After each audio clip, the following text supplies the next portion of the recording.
Already on in there. So just zoom in on the topic. And then whenever we start teaching, you already know what to do from there. Shabbat shalom, family. Alright, before we get started with this class, God is strict. We're going to do like a public teaching because we can't talk about this around all the children. So all the children gonna go with your uncle. Gonna go with your uncle Gadawan. He back there in the corner. So if you want to being a teenager, follow him. Before we get started with the class, though, anybody got anything on their hearts, their minds, their souls they want to talk about before we start this class? What's over, bro? Why do we go to the order of Aaron? Why we go under the, you say what? Why were we under the order of Aaron? It was a schoolmaster. Now get into that, that'd be a whole new lesson. We can holler about class on that topic. But basically we was under the schoolmaster, but before the order of Aaron was the order of Melchizedek. That was the word in the beginning before it was even written down on the manuscript. It was called the Torah, the way of teaching. You know what I'm saying? It was a moral code. Then after that, we fell, we turned our backs against the Most High. So coming up out of Egypt, we had to be retaught the laws, statutes, and the commandments of God. So we went under a schoolmaster. Right. He was showing us physical things to remember it spiritually. So that's what Aaron was. It's a physical priesthood. Once Christ died and gave up his blood, the temple was broken and the veil was ripped. That's when we went back under the order of Melchizedek, back to the spiritual teaching. But we can talk more about it after class. You know what I'm saying? But that's a whole lesson, bro. But you got the gist of it though? Yeah. Right. Anybody else before we get started? Waiting on these short legs to leave. We're finna get into a real touchy topic today. Let's get started. Y'all ain't heard of the news or nothing? Y'all ready to talk about what's on this board, huh? Alright, children, God. So look, this is what we're going over. Today we're going to go over the merging of souls, sexual intercourse, soul ties, and STDs. And when I mean STD, I don't mean a sexually transmitted disease. I mean a sexually transmitted demon. That's what I mean by STD. Because that was way before a disease came in earth. So we're going to go over the merging of souls, sexual intercourse. And everybody down here know what that is. So basically we're going over how when you have sexual intercourse with somebody, it's good for you to start sports and important first to get to know somebody. Because you don't know what all they got lined up in their DNA, what spirit they got on them, what they've been through throughout their life, or none of that. But if you led by lust and you just want to hit that per se, you know how much stuff and how much DNA and how much information and how much spirit y'all swapping? Remember the last class I taught? I proved that we were souls through scripture. So when you laying down in that bedroom chamber or that bed is something spiritual. That chamber is something within your mind. So even though you're doing this physical act to get a spiritual release, remember it's all spiritual. So when y'all doing this swapping fluids and exchanging this energy, it's all type of other things that's mixed in this energy. And we're going to get into it. We're going to show it through the science. We're going to show it through the scriptures and all of that. So it's called the merging of souls, sexual intercourse. Inter means eternal. Course is a path or a way of living. Y'all know what sex is. Sex breaks down to the word hex, hexagram, which means DNA. So whenever you swapping, whenever you having sex, you're literally giving your essence away to one another. That's why it says you are joined as one. Because if you lay down with a woman, if you lay down with a man, y'all swapping y'all essence, y'all DNA with each other. Now they genetic code and makeup is within inside of each other. You become one flesh. So think about all the harlots you laid with. You came one with a harlot, or the chick you just met at the club last night. You know, you just need to fulfill your lust. Right. She done been touched on, raped when she was little. There's all type of post-traumatic stress she got going on her. All that's on you now. You lay down with somebody lazy. I know lazy is being lazy, that's a demon. Why would that lazy spirit bounce on you? Now you in the bed all day, you don't want to do nothing. Because you lay with somebody that's lazy. Like all these things are transferred through by the way of spirit. And the best way to get into somebody's spirit is through sex. And that's why it's so sacred, and that's why it's talked about so much inside the scripture. So let's get to it. We're going to start off with Ephesians. So I broke the lesson up into sections. That way we can go over one by one just in case we don't get through all of them. I'm going to hit some out of each section. The first one we're going to go through is showing the blood and plasma You know, plasma inside of your blood, that's actual semen. And we're going to go through scripture showing that semen is blood. Semen is blood. And then you get to scripture that said the life is in the blood. So if the life is in the blood, that means the life is in what? The semen. But it makes sense though, because when you lay down and you have sex, and you ejaculate semen into your woman, she becomes what? Pregnant. A whole new life springs from that. But this baby can be messed up from all the things that came from both of y'all spirits. So just letting you know, when two souls get together and they swap DNA, you actually swapping genetic makeup code, emotions, events, past events, things that happen in your life, anger. If you angry and you sleep with somebody and she's not angry, she can become angry. And we're going to go through the science. I got everything on a presentation to show y'all that this is scientifically and spiritually and biblically proven. So we got to watch what we're doing and watch what we land with. And like, this is why courting and sporting is so important. So important. Get to know somebody before you get to know somebody. Right. If y'all know what I mean. Amen. That's why it says he knew her not. Joseph knew Mary not. When you get to know somebody in that sense, it's knowledge. Knowledge comes from the word, y'all know, F-U-C-K, for unlawful use of what? Carnal knowledge. This is what happened in the garden. Eve got to know Satan. Eve got to know Satan. So let's get to it. We're going to start in Ephesians. Ephesians 6. Put this up before. Ephesians chapter 6. We're going to start at verse 10. Remember, this is called the merging of souls, sexual intercourse, soul ties and STDs, sexually transmitted demons. That just sound bad, don't it? No, not as bad. I mean, yeah, it sounds the same. Yeah, it do. I mean, because demons bring disease, sin brings disease, right? Yeah. All right, let's talk about it. Don't you, El, now? Right here. Book of Ephesians, chapter 6, verse 10. Finally, my brethren, be strong in the Lord. People flipping, Hebrew. Everybody there? But it's important we all read this. Like, this is deep stuff once you get into it, man. It's mind blowing. It makes you watch what you do and watch what you lust after, and it really teach you patience and self-control. Self-control is the problem amongst Israel. Self-control. We don't know how to contain ourselves. What's up, brother? That's why they push the sex thing. Hey, look, they push it so much, bro. Wait till we get to this presentation. These commercials, what they're doing, the symbolism. Wait till we get to this. It's mind-blowing, the stuff that our children are subjected to. That they watching Disney and they seeing penises and the vaginas the whole time. The whole time. Like, what are they trying to do? What is this sexual energy that they're trying to tap into? And why is they promoting it so much? And why is they putting it off on us? And remember, we are spiritual beings. We're souls. So everything we do changes our DNA code. Yesterday I was looking at the news, and they were having a lot of parents complaining about the questionnaires their children had. Yeah. Talking about what? Yeah, I saw that. Yeah. Yeah, and that was something else there. The questions that they were asking these little children to answer about their sexuality. Yeah. Survey. Yeah. Y'all see the little books they got for the children? For third graders. These are third graders in Illinois. They got these little yellow books. And they show John on Johnny. Y'all ain't seen that book? John on Johnny? John, Mary, Johnny. Showing the penis, how it goes in the rectum, all this type of madness, man. You know, and what bruh's talking about too is it's a free will survey. Right. But the problem is that those parents check their children's book bag. The problem is that how they get it passed is when we ain't looking in their book bags. They come home, they get right on the computer. They get right on the game. And these surveys in there, and they took them. And like the one lady was saying, my daughter's too young to understand what alternative lifestyle is. How she's answering this question.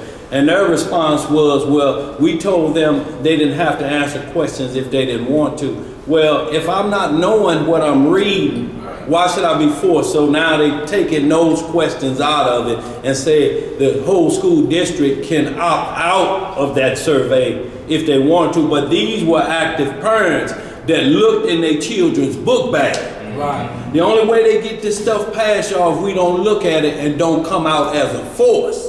And I'm talking about the parents didn't send the children back to figure these things out, tell the teacher you ain't gonna do it. They came up there in droves. Sorry, what the hell is this in my child's book? You're not going to teach my children this, y'all. And look, we can't homeschool not everybody. Right. We don't have the means to. And not only that, but when you homeschool, you still got to meet a certain curriculum. These children have to be able to know how to read. You just can't say, I'm homeschooling, and they ain't using the correct languages, different things. There's a concordance out there or a curriculum that you have to follow so they can say, okay, according to our system, because that's what it still has to end up being. You, according to this system, you're able to graduate. You just did it on your own. But they can't be in there and still don't know how to read. And they can't be in there and using broken Ebonics. Because they still got to get the accreditation. They got to get accreditation. So, y'all, even if you do these things, we have to be on top of our game, y'all. So, the only way they get these things by is based off of you looking the other way. And not checking our children's book bag. Check your children's book bag. One parent questioned the child about it, and the child told him that the teacher told him that it was mandatory. It was mandatory, yes. All the questions. But then when the school talked to the parents, they told them that it wasn't mandatory. They didn't have to answer the questions if they didn't know the answer. Ain't nothing but same in the school system. Same in the school system. Yeah, but see, what they did is they put them on blast. And everybody else out there, y'all. So we got to be on the point. If they putting it out there and we know it's wrong, we got to put it on blast, especially if we sending our children to them schools. You can't send them and not, you know, and you know this going on. Because there's still a point you got to get that curriculum out of there because it may become a required test. So and if you tell them, no, you ain't got to take that, what are they going to get but an F? Right? And when you get F's, according to that, you get put behind, right? And if you keep getting F's because you ain't going to do the work, they're going to call you rebellious, and then you're going to be on that short bus. And then they kick you out of school. And they kick you out, they say, we can't deal with you, you're not able to learn. So now that means that the state come in because they're saying what is wrong with their mental capacity. So now, well, maybe they need this drug. Now we moving to the next level, y'all. When we see these things, if we send them to these public schools, y'all, we got to be on the game. What paperwork y'all get today? What work y'all get today? Now get it! Who did it? Who did their homework? You ain't getting nothing, you ain't getting no dessert. No, you need to look at everything they're doing if you sending them to their schools because we know what they teach. That's right. You have to. If you don't, y'all, we wasting our time. You know, when we dealing with it and they still got to go to public school. Not just in the schools either, what they watching on TV. Yeah, even these children radio show, radio stations, they playing children's songs, but they talking about we gonna love hard. Look, come on now. Hey, look, all this is in this presentation. Wait till y'all see these pictures, man. It's mind blowing, man. So let's get to it. We're gonna start Ephesians 10. What's up, we're gonna start at Ephesians 6, verse 10. What it say? Book of Ephesians chapter 6 verse 10. Finally, my brethren, be strong in the Lord and in the power of his might. Put on the whole armor of Yah, that ye may be able to stand against the wiles of the devil. So this is Shaul talking to his brother. He said, be strong in the Lord. So the reason why he telling them to be strong in the Lord, obviously a spirit had vexed them or came to them where they saying that, look, if this spirit come, I can be made weak. So he's like, look, with all this being said, be strong in the Lord and put on the whole armor of God. Notice he didn't say half armor. He said the whole armor. Now, when we start getting into these pieces of this armor, peep the first thing he's saying. Once we look up this definition, it's like, now it's going back to the garden. It's going back to that sex. It's going back to that trickery that we really need to pay attention to. Come on, Hebrew. For we wrestle not against flesh and blood. And the reason why we don't wrestle against flesh and blood, because technically we not flesh and blood. Flesh and blood is a part of our vehicle that we driving in. This meat suit we got on, that's flesh and blood. You are a soul. We have to get it out of our minds that we are bodies that's inhabiting a soul. No, we are soul that inhabits a body. Once we really understand and digest that, then we can see that everything is spiritual. Your conversations is spiritual. Who you lay down with is spiritual. Who you talking to is spiritual. What's on your mind is spiritual. And all of this is pertaining to the spirit, the soul. Come on. But against principalities, against powers, against the rulers of darkness of this world. You see that? So we wrestle against the rulers of darkness of what? this world. This world is earth. So it's rulers of darkness in high places inside this dimension? Yes, it is. You ain't never been sitting and you seen something cross you like, I was tripping. No, you wasn't tripping. You seen something. There wasn't no shadow. There was an entity. Huh? You have been taught to be rational. You have been taught to think logically and not spiritually and creatively. So you see something that's paranormal and you just take it as your mind playing tricks on you. No, it's not. Huh? We're in a dimension of many worlds. This is worlds inside of worlds. Spiritual worlds, physical worlds. Remember, you are a soul being. Come on. Against spiritual wickedness in high places. Wherefore, take unto you that the whole arm, wherefore take unto you the whole armor of God, that ye may be able to withstand in the evil day, and having done all to stand. So look, he didn't identify that you have on spiritual armor, right? So can you put spiritual armor on a physical body? No. So he's talking about putting this on what? Your soul body, your spiritual body. Because all this is going down inside of your mind. Huh? So he's saying take these spiritual armors that I got and put it on your spiritual body. Your spiritual body. Now peep these next words he's saying. You really going to start seeing that we have different bodies for the soul. You have a body celestial. You have a body terrestrial. You have one body that glory different from another body. Why is he always talking about stuff like this? Because Paul understood and knew and he understand that we are a soul with many different bodies. Like, why is it so hard for us to grasp that? Come on. Verse 14. Stand therefore, having your loins girt about with truth. You see that? So he says, stand therefore, having your loins girt about with truth. Let's look up the word loins, Hebrew. What's the word loins for this? What is the word loins? And why is that the first thing he said though? Notice, he ain't start with the helmet. He ain't start with the sword. He ain't start with the breastplate. He started with the loins. Huh? Why would he start with the loins, y'all? And then he said the truth. We know John 17:17 say the word is not true. We know in John 1:14 that the word was manifested in the flesh, which is Christ. So your loins is supposed to be girded in Christ. What is your loins? It's G3751. Hold on, G. I'm writing on the board too, y'all. G3751. Ospos. And it is of uncertain affinity, the loin externally, that is the hip internally. You see that? The hip internally. Now, when you get inside the hip internally, it's talking about something called the sacral bone. And once you start getting into the sacral bone, this is where your genitals are connected to.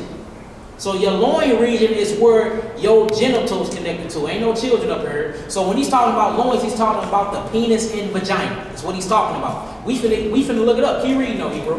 By extension, procreative power. Yo, who? Procreative power. What is procreative power? The only time you can procreate is when you having sex, right? Right.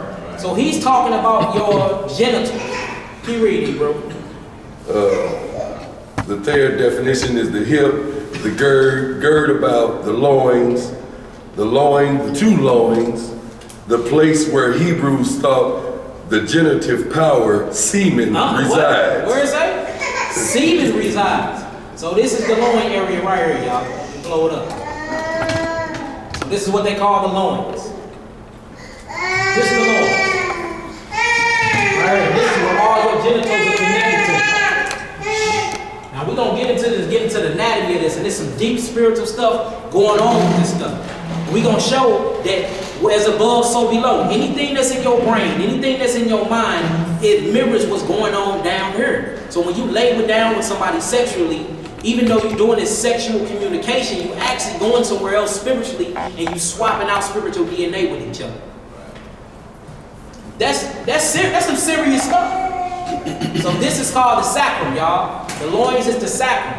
They call it the stone of the stone. Now we're gonna get into it though. All right, let's keep reading, Hebrew. Verse 14 again. Stand therefore, having your loins girt about with truth. You see that? So loins, it said it was semen. Semen is blood.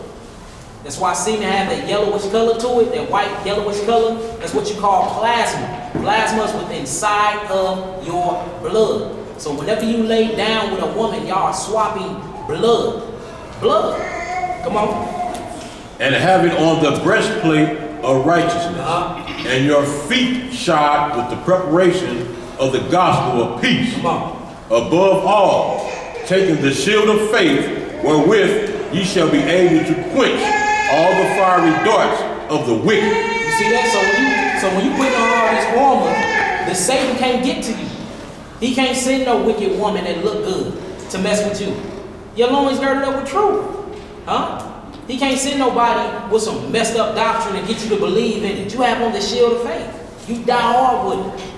He can't send nobody to swing a sword with you. You got on the shield. You got your sword, which is the word. But all of these are spiritual armors for your spiritual body. Because whatever you do in the spirit realm, you manifest it in the physical realm. Right? Come on. And take the helmet of salvation and the sword of the Spirit, which is the word of Yah. Praying always with all prayer and supplication in the Spirit, and watching thereunto with all perseverance and supplication for all saints. Let's stop that right there. So what is the loins, y'all? What is the loins? Your reproductive organs. All right, so look, notice it says semen. I made a claim that blood is the semen. So we're going to see what blood is, and we're going to get into what's inside this blood. Let's go to Leviticus chapter 17. We're going to start at verse 10. We're just doing some groundwork before we actually get into the lesson. Leviticus chapter 17, verse 10. The merging of souls, sexual intercourse, soul ties. How many of us have made soul ties with the devil? Huh? Book of Leviticus chapter 17. Like this is something that's real important amongst Israel. Because one thing Israel do is multiply. That means there's a lot of sex going on. A lot of it. There's 7 billion people on this world. More than half of them are Negroes. That is a lot of humping. And how many people is not the truth that's out there humping? So how much of this messed up, traumatized DNA we just passing on to one another? And then that's generational, that's curses of generations that's producing madness and madness and madness. And do y'all realize amongst the Negroes we get dumb and dumber, according to statistics? That's because don't nobody know about sex, don't nobody know no knowledge on sex, but everybody having sex. You humping and don't know nothing about humping. It sounds crazy, but that's the truth. Getting it off records. Yeah. Leviticus 17. Start at 10, Hebrew. Now remember, semen is blood. Let's see what's inside this semen. What's inside this blood. And everything I'm saying, we're going to prove it through the science too, but you know we got to lay it down in the scripture first. Come on, Hebrew. Leviticus 17, verse 10. And whatsoever man there be of the house of Israel, or of the stranger that sojourn among you, that eateth any manner of blood, I will even set my face against that soul that eateth blood. Yeah, I see the heathens, they like that. They want their steaks very, very, very rare. You know what I'm saying? Just flip it a couple times and put it on the plate for. But y'all know us, we want ours like a burnt barbecue. You know what I'm saying? Come on. And will cut him off from among his people. You see that? So just for eating blood, you get cut off from the congregation of Israel. That's how important blood is. Come on. Verse 11. Why is it so important? Let's read this. For the life of the flesh is in the blood. You see that? For the life of the flesh is in the blood. So what's in blood, y'all? Life is in blood. Inside of blood is DNA. Inside of DNA is chromosomes, atoms, protons, neutrons. DNA, this stuff breaks down in sugars. These 2 sugar strands, and inside of this is where all your codes is hidden. All of them. Read that again. Start from 10 again, Hebrew. Verse 10. And whatsoever man there be of the house of Israel, or of the stranger that sojourn among you, that eateth any manner of blood, I will even set my face against that soul that eateth blood, and will cut him off off from among his people. Come on. For the life of the flesh is in the For blood. the life of the flesh is in the blood. When you lay down and you having sex with one another, you're swapping blood. All these fluids are inside of blood. When you ejaculate and you release into a woman, you releasing your blood. This is a sperm head. Y'all see these black dots inside this? They call it the God part. This is inside a man's sperm head. They call it the nucleus. This is melanin. This is life. Inside all this carry all types of information and membranes. All of this. This becomes the brain. This becomes the spinal cord. Nothing really breaks off on the sperm head. You're literally walking around with souls inside of you, sharing souls with everybody you come in contact with because you got a lust problem. Now the baby born, he don't even want nothing to do with the mama. He's got all these children, all these baby mamas, still ain't married to nobody. You know what I'm saying? Once you start really looking at what's going on here and you put the evidence forth, it's like, nigga, you got a lust problem. You just going around sharing your parts with people. All these children, you ain't with none of the baby mamas. Maybe sit back and rub your chin a little taste. You know what I'm saying? All of them got an issue. You the only one that ain't got it. It's everybody but you, huh? Come on now, we gotta think about this. Now look at what we passing on. This is life that's inside of us. When you lay down with somebody, you're literally playing God. You become the creator. And you playing God in the wrong mindset. Then you give birth to demon child and wonder why they act the way they act. Wonder why they can't read like, why is they reading slow? Why they can't do all this stuff that they can't do? I'm being honest, look, we finna look at it. Statistically, I'm telling the truth. These babies be messed up and they be real slow. It's because you're slow. And then you sleeping with somebody else that's slow. You producing slow offspring. It's messed up. Come on. And I have given it to you upon the altar to make an atonement for your soul. So not only does this blood have life in it, what else it do? It atone what? The soul. So this blood is specifically for what? The soul. That is important. Read it one more time, just in case they didn't get it, Hebrew. For the life of the flesh is in the blood, and I have given it to you upon the altar to make an atonement for your souls. For it is the blood that maketh an atonement for the soul. You see that? It's the blood that make atonement. That's why Yahweh Shah had to spill his what? Blood for us. To be gathered back into the brotherhood. So we sharing this same covenant blood with strange women. We sharing this same covenant blood with strange men. And I don't mean a stranger as in they not of our nation. They be of our nation. They just into different things that you ain't into. That's right. And we swapping blood with them. That's wrong. When you really sit back and think about that, that is wrong. Once you told me that you serve a different God, me consciously, I should be like, no, I'm supposed to be intermingling with them. Right. I'm swapping DNA. Now all of a sudden, I have a spirit on me where I want to look into these matters. Now I'm saying a Hotep, a tomb ray with you. Because you didn't gave me that information. That's why he said, don't mingle your seed. He was talking about doctrine. He was talking about women and men that's not serving your God. That's right. Which can be Israel. Yeah, which can be Israel. Remember, he didn't say stranger. He said strange. Strange. There's a lot of strange Hebrew Israelite women and men out here that we ain't supposed to be dealing with. Being a Greek, worshiping Hotep, Amun-Ra, right. Worshiping all these other gods that's not our God. Let's go to Genesis. Genesis 4:10. We're just laying groundwork, showing that the blood have life in it. The blood even speak out. The blood cry out. The blood speaks. The blood has life in it.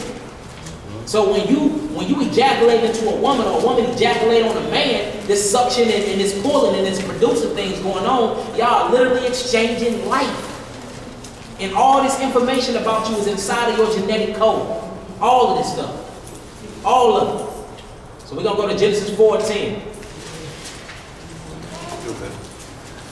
Genesis chapter 4. We need to start a little early, man. Let's go. Okay. Remember, the merging of souls, sexual intercourse, soul ties, and STDs, sexually transmitted demons. How many of y'all done caught those before? It ain't no antibiotic for that. It's only Christ. That's it. Ain't no antibiotic for no sexually transmitted demons. Genesis chapter 4, verse 8. And Cain talked with Abel his brother.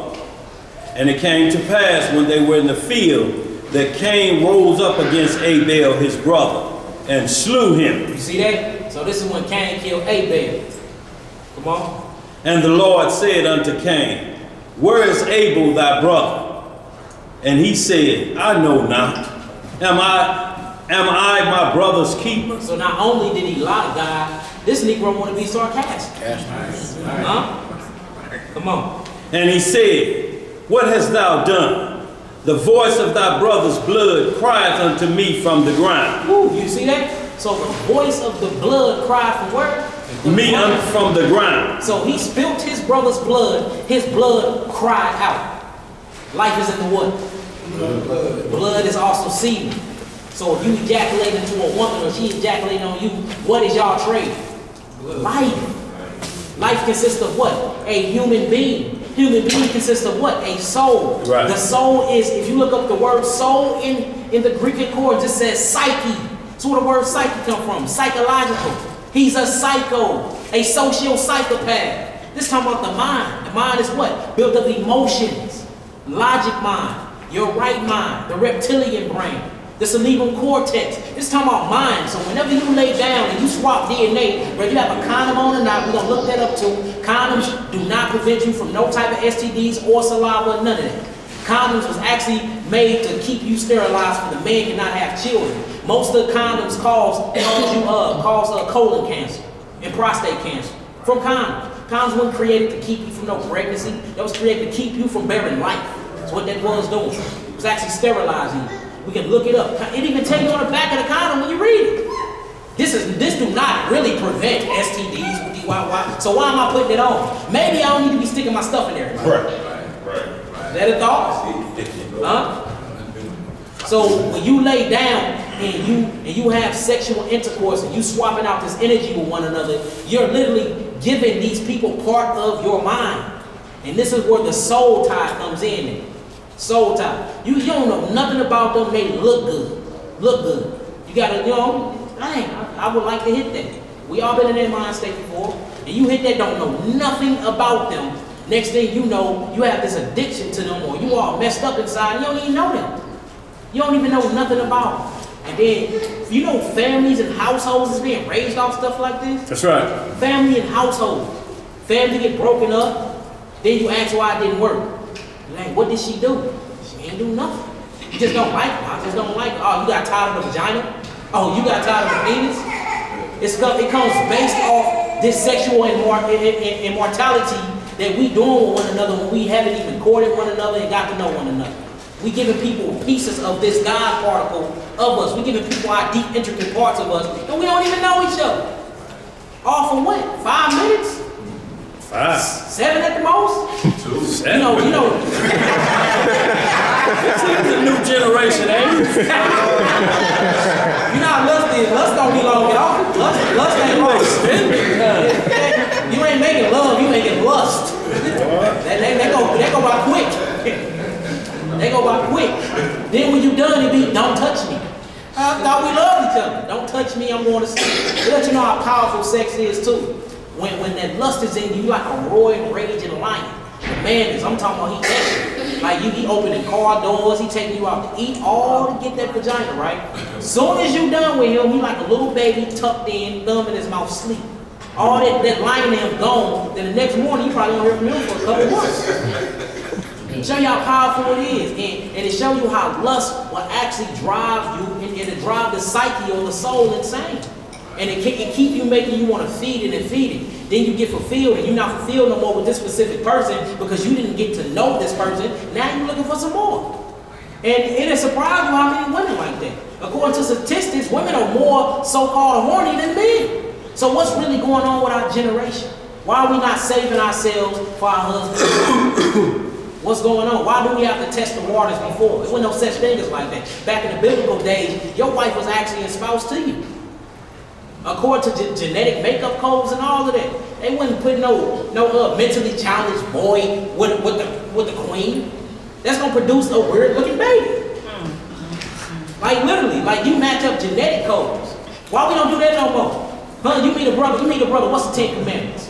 You can't get my number then. You meet a girl. What is 10 times 10 divided by 2? You don't need no critical math. How you gonna handle my money? I don't need to be sleeping with you. Huh? Why are you dressed like that? Like, we be seeing the signs, we people. You got on Daisy Dukes, you got weave in your hair, you got your face full of makeup, but you want to get to know me for what? You like attention. I don't want no woman that like attention. Only attention you need is from me. But we don't take in consideration none of these things because we be having secret lusts and desires inside of our own personal games and issues and motives for things. And then when everything don't pan out to be what it be, then we pointing the finger at one another. Yes, sir. It's like, nah, both of y'all is driven by lust. Merging souls, sexual intercourse, soul tied to each other. Now y'all got these STDs, which is sexually transmitted demons, and then you blaming each other for it. That's right. And there's no antibiotic for it. It's only Christ. Come on. Verse 11. And now art thou cursed from the earth, which hath opened her mouth to receive thy blood, thy brother's blood from thy hand. You see that? So now not only when you swapping blood or when you lose blood and you wasting blood, do you know that the earth feel this too? Especially with adultery and fornication. The earth feel that. There was so much fornication going on with Sodom and Gomorrah and stuff after that, the earth cried out to God. You know it's a lot of messed up stuff going on when the earth cried out. Like, Lord, come purge me. Come burn me, purge me, renew me. There's too much wickedness going on over here. And that's what we do when we lay around swapping spirits and DNA with each other and don't even know each other. Huh? Truly and think about this. Is vagina and penis that important? You know she messed up. She can't count the two. He can't tie his shoes. But she got a big butt and he's tall and look handsome. So y'all want to swap DNA? He got on the size 15 shoe, huh? Yeah. like is the lust that important though? Is it that important? Like, why would you even want to merge your soul and tie your soul to something like that? Right. But now, if you see something in her or something in him, this is the courting process. Let me get to know your flaws, you get to know mine, we can work on them together. When we feel that we have sustained these and overcome these, now we can lay down. But for the carnal mind, though, it sounds like it would be more so worried about those physicalities. Exactly. The spiritual man would be more so worried about the questions That's that what you we're going to present. get into. Yes, exactly. Exactly. Come on, Hebrew. Verse 12. When thou tillest the ground, it shall not henceforth yield unto thee her strength. A fugitive and a vagabond shalt thou be in the earth. And Cain said unto the Lord, my punishment is greater than I can bear. Behold, thou hast driven me out this day from the face of the earth, and from thy face shall I be hid. And I shall be a fugitive and a vagabond in the earth. And it shall come to pass that everyone that findeth me shall slay me. You can stop that right there. We can get one more. Let's get Genesis 9, 1 through 4. We're just showing that the life is in the blood. Blood is semen. We went over that the blood is semen. When you swapping semen, you swapping life. And we showed that life, we should have showed that life is DNA. And inside the DNA, you have emotions, events, memories, trauma. You have the genetic code makeup. That's why when you sleep with somebody for so long, when y'all been in a relationship so long, y'all start to look alike. Joe do, don't Is that your sister? Like, no, it's my wife. Because y'all been ejaculating on one another for 10 years. 10 years. That's a lot of genetic makeup that y'all swapping. Remember, DNA have the genetics in there. That's why ain't no children there, y'all. Use this word, you know. That's the reason why. But you know what, Sheldon? You want to be back there. And he business. It's class for grown-ups today. Come on, bro. Genesis chapter 9, verse 1. I'm going to read 1 through 4. And Yah blessed Noah and his sons, and said unto them, be fruitful and multiply and replenish the earth. And the fear of you and the dread of you shall be upon every beast of the earth, and upon every fowl of the air, upon all that moveth upon the earth, and upon all the fishes of the sea. Into your hand are they delivered. Every moving thing that liveth shall be meat for you. Even as the green herb have I given you all things. So see this. So at first, we wasn't eating meat. We was eating food of the angels. We was plant-based diet, period. When with Adam and Eve, they didn't eat no meat because didn't nothing die. They didn't eat no fish. Didn't nothing die. Everything had life in it. So what they ate was from trees. But now, after the flood of Noah, and Noah in the watery side, he said everything that's living could be on the meat to you, according only if it's on the, of course, on the clean list. But you can eat it. But at first, we wouldn't even eat meat. Now, peep what he say about this meat, though, the rule that he gave to the meat. Come on, bro. Verse 4. but flesh with the life thereof, which is the blood thereof, shall ye not eat. So ain't no medium rare steaks. Can't have blood in it because the life is in the blood. Life is in the blood. So if we know that life is in the blood, we know that blood is semen, and we know life is DNA, and all of these things are attached to the DNA, then we really need to be very conscious before we label one another. Because we not only just having a sexual exchange, I'm literally giving you a part of my soul. That's right. A soul tie. Remember, soul means psyche. You're going to look it up. It means psyche, psychological. That's the mind frame, soulish. You have a soul, which is your mind, your subconscious mind, your conscious. You have a spirit. The spirit is the breath that was blew into Adam's nostril. That's what creates the plasma and the blood and the semen. Then you have the physical body, which is not physical at all. We just think it's physical. Remember, your body does not have a soul. Your soul has a body. Come on, you bro. Verse 5. And surely your blood of your lives will I require. At the hand of every beast will I require it. And at the hand of man, at the hand of every man's brother will I require the life of man. You see that? Meaning that we don't own our life, we don't own our blood, we don't own our soul. So why is we are swapping them and exchanging them with one another? Like we have been so like we think animalistic now. Animalistic. We think like reptile. All we want to do is hump and keep it pushing. That's right. That's it. That's it. Then you look up, you got a hit list, you got 50 bros on your belt, you got 50 girls on your belt, and then you talking about some, I want to settle down. All these different spirits and Negroes you got in your mentality, and all these females I got inside of me, and now we want to settle down, and you wonder why our relationship is so split personality-wise. 1 minute you happy, next minute you sad, 1 minute you crying. 1 minute I'm this way, 1 minute I'm this. I don't want you today, I don't want you tomorrow, but I want you this day. Because we working off the genetics of everybody we done slept with before. You haven't even met the real me. You done met every girl I done slept with. This is scientifically proven. Did you know when a man ejaculates to a woman, that sperm goes up the spinal cord and hits her brain? This stay on the brain forever. Scientifically proven. Only way you can change this if you be reborn again. And that's in the spirit. Scientists are saying this now. This is science now. Scientists are proving this. What the Bible been saying. So if you going around, you stunting like you this virtuous woman or this king of righteousness, but you got all these vaginas and penises on your belt, and then you finally marry somebody else and you ain't changed, guess who she done married? She done married you, Susie Q, Rebecca, Sarah, and everybody else. See what I'm saying? So half the issues and the problems we be having inside our relationship be because past relationships. That's right. Like this is something very serious. Like we need to go home and cleanse ourselves, really purge ourselves, clean our wounds, and really pray that the Most High renew our minds and get all these past soul ties off of us. We go around selling our souls all day for penis and vagina. Literally. Like I'm saying, this is some real deep stuff for Y'all eating doesn't stop either at my age. no, most definitely. Most definitely.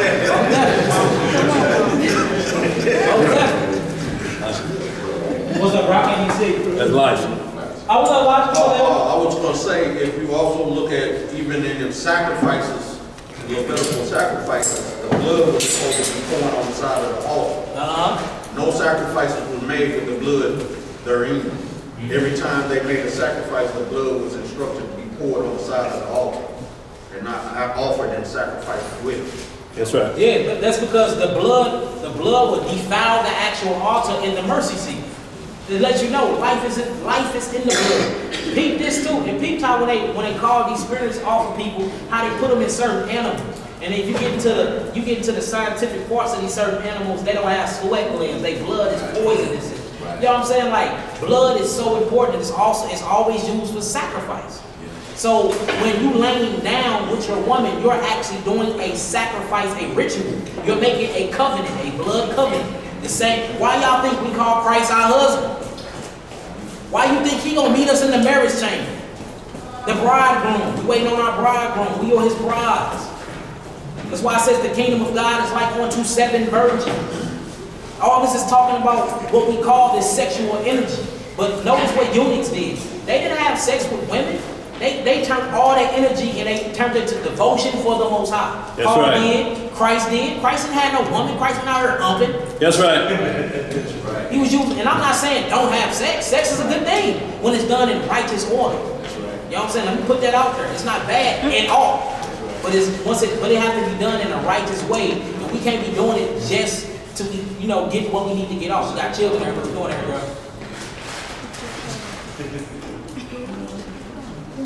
Oh, hey, hurry up. Go back and sit down. Bye. Verse 6.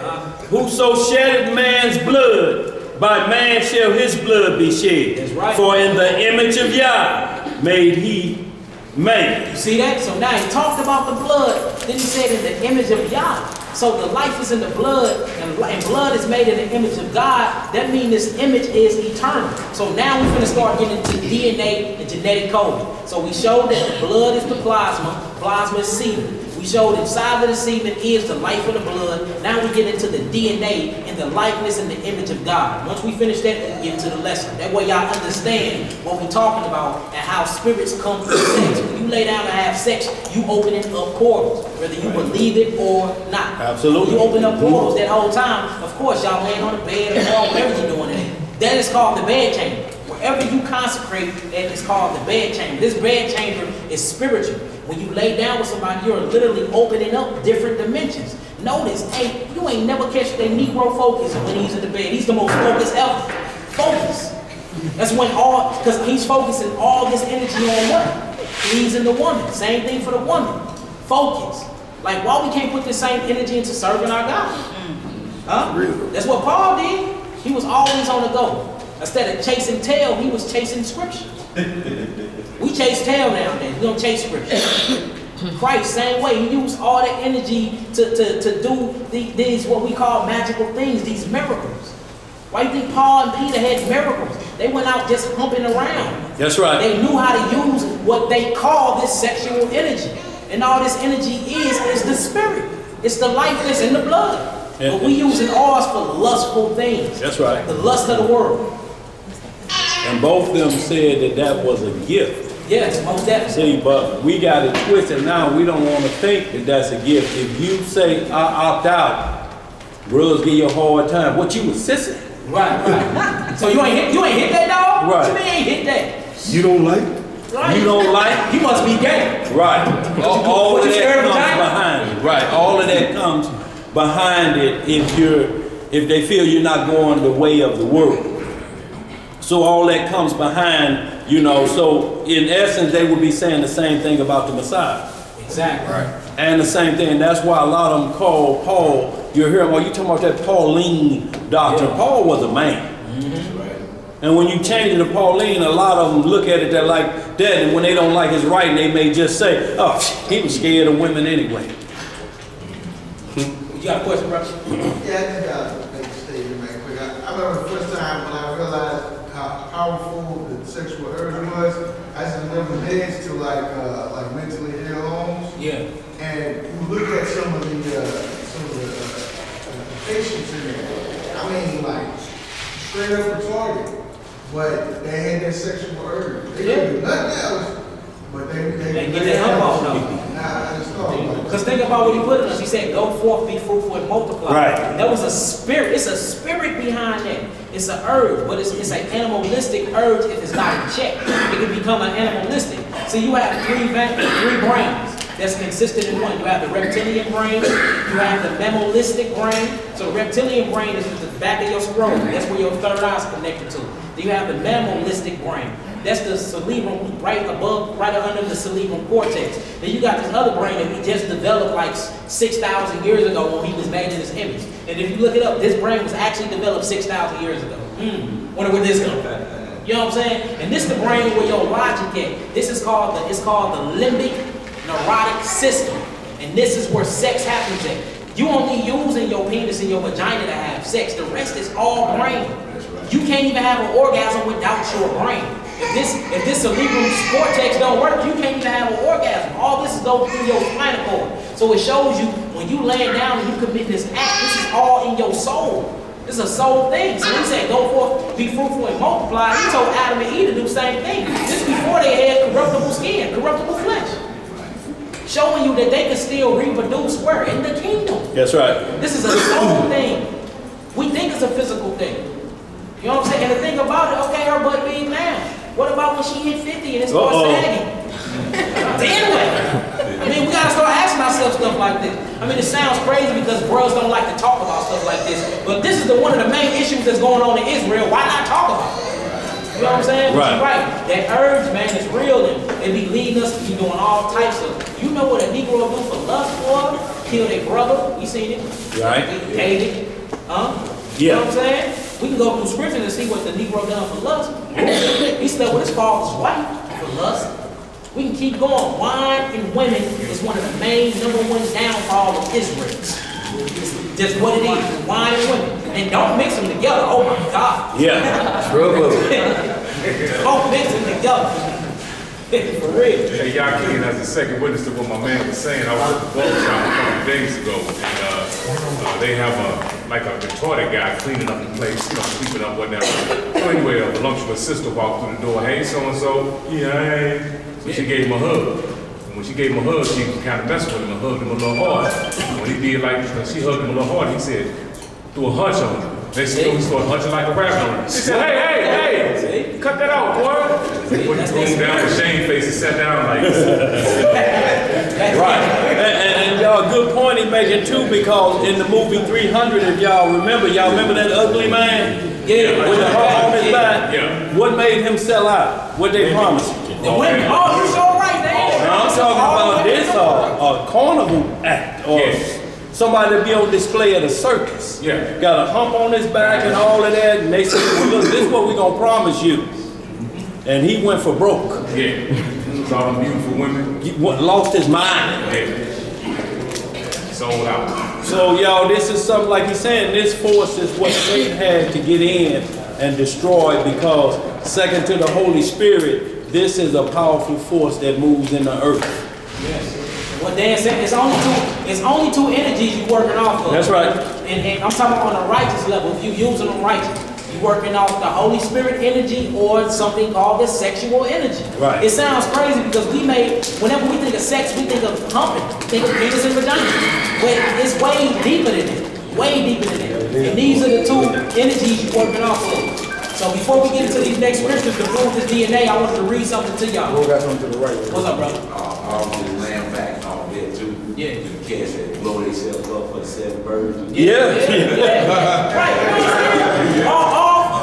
And then you start hearing who run the world, girl. That's because you Negroes are lustful. That's right. You know what I'm saying? Vagina don't run the world, you know what I'm saying? Unless you a victim to lust. That's right. It does.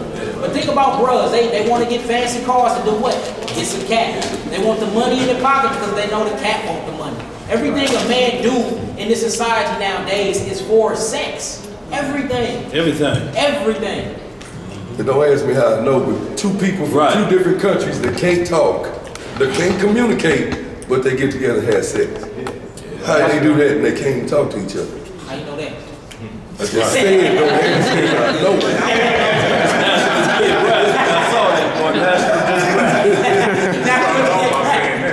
What's up, bro? Man, they did a survey all around the world, everybody in all different countries, between men and women and relationships. And every country in the world, no matter what language, everybody had the same comments about a man or a woman. Yeah. You know, and that really shocked me that this thing was so universal. It transcends everything. Yeah, because demons transcend. Yeah. We're going to get into some of these demons' names. We're going to get into the succubus and the incubus demons. We're going to get into the demon Kali and how she go around trapping souls of men. And she can be over here tonight doing it with somebody because what she do is she jump into women. You know what I'm saying? She look good, but behind her, you actually putting your penis in the graveyard. Literally. You know what I'm saying? Her name Kali. And Kali come from, and look, it's a Hebrew word, Kali, which means to be in prison.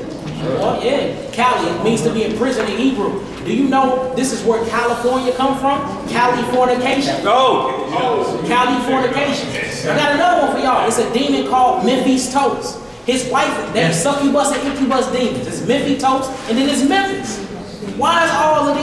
then you got Los Angeles. You got Las Vegas. Once you start getting into the etymology of these words, they straight talking about sexual demons.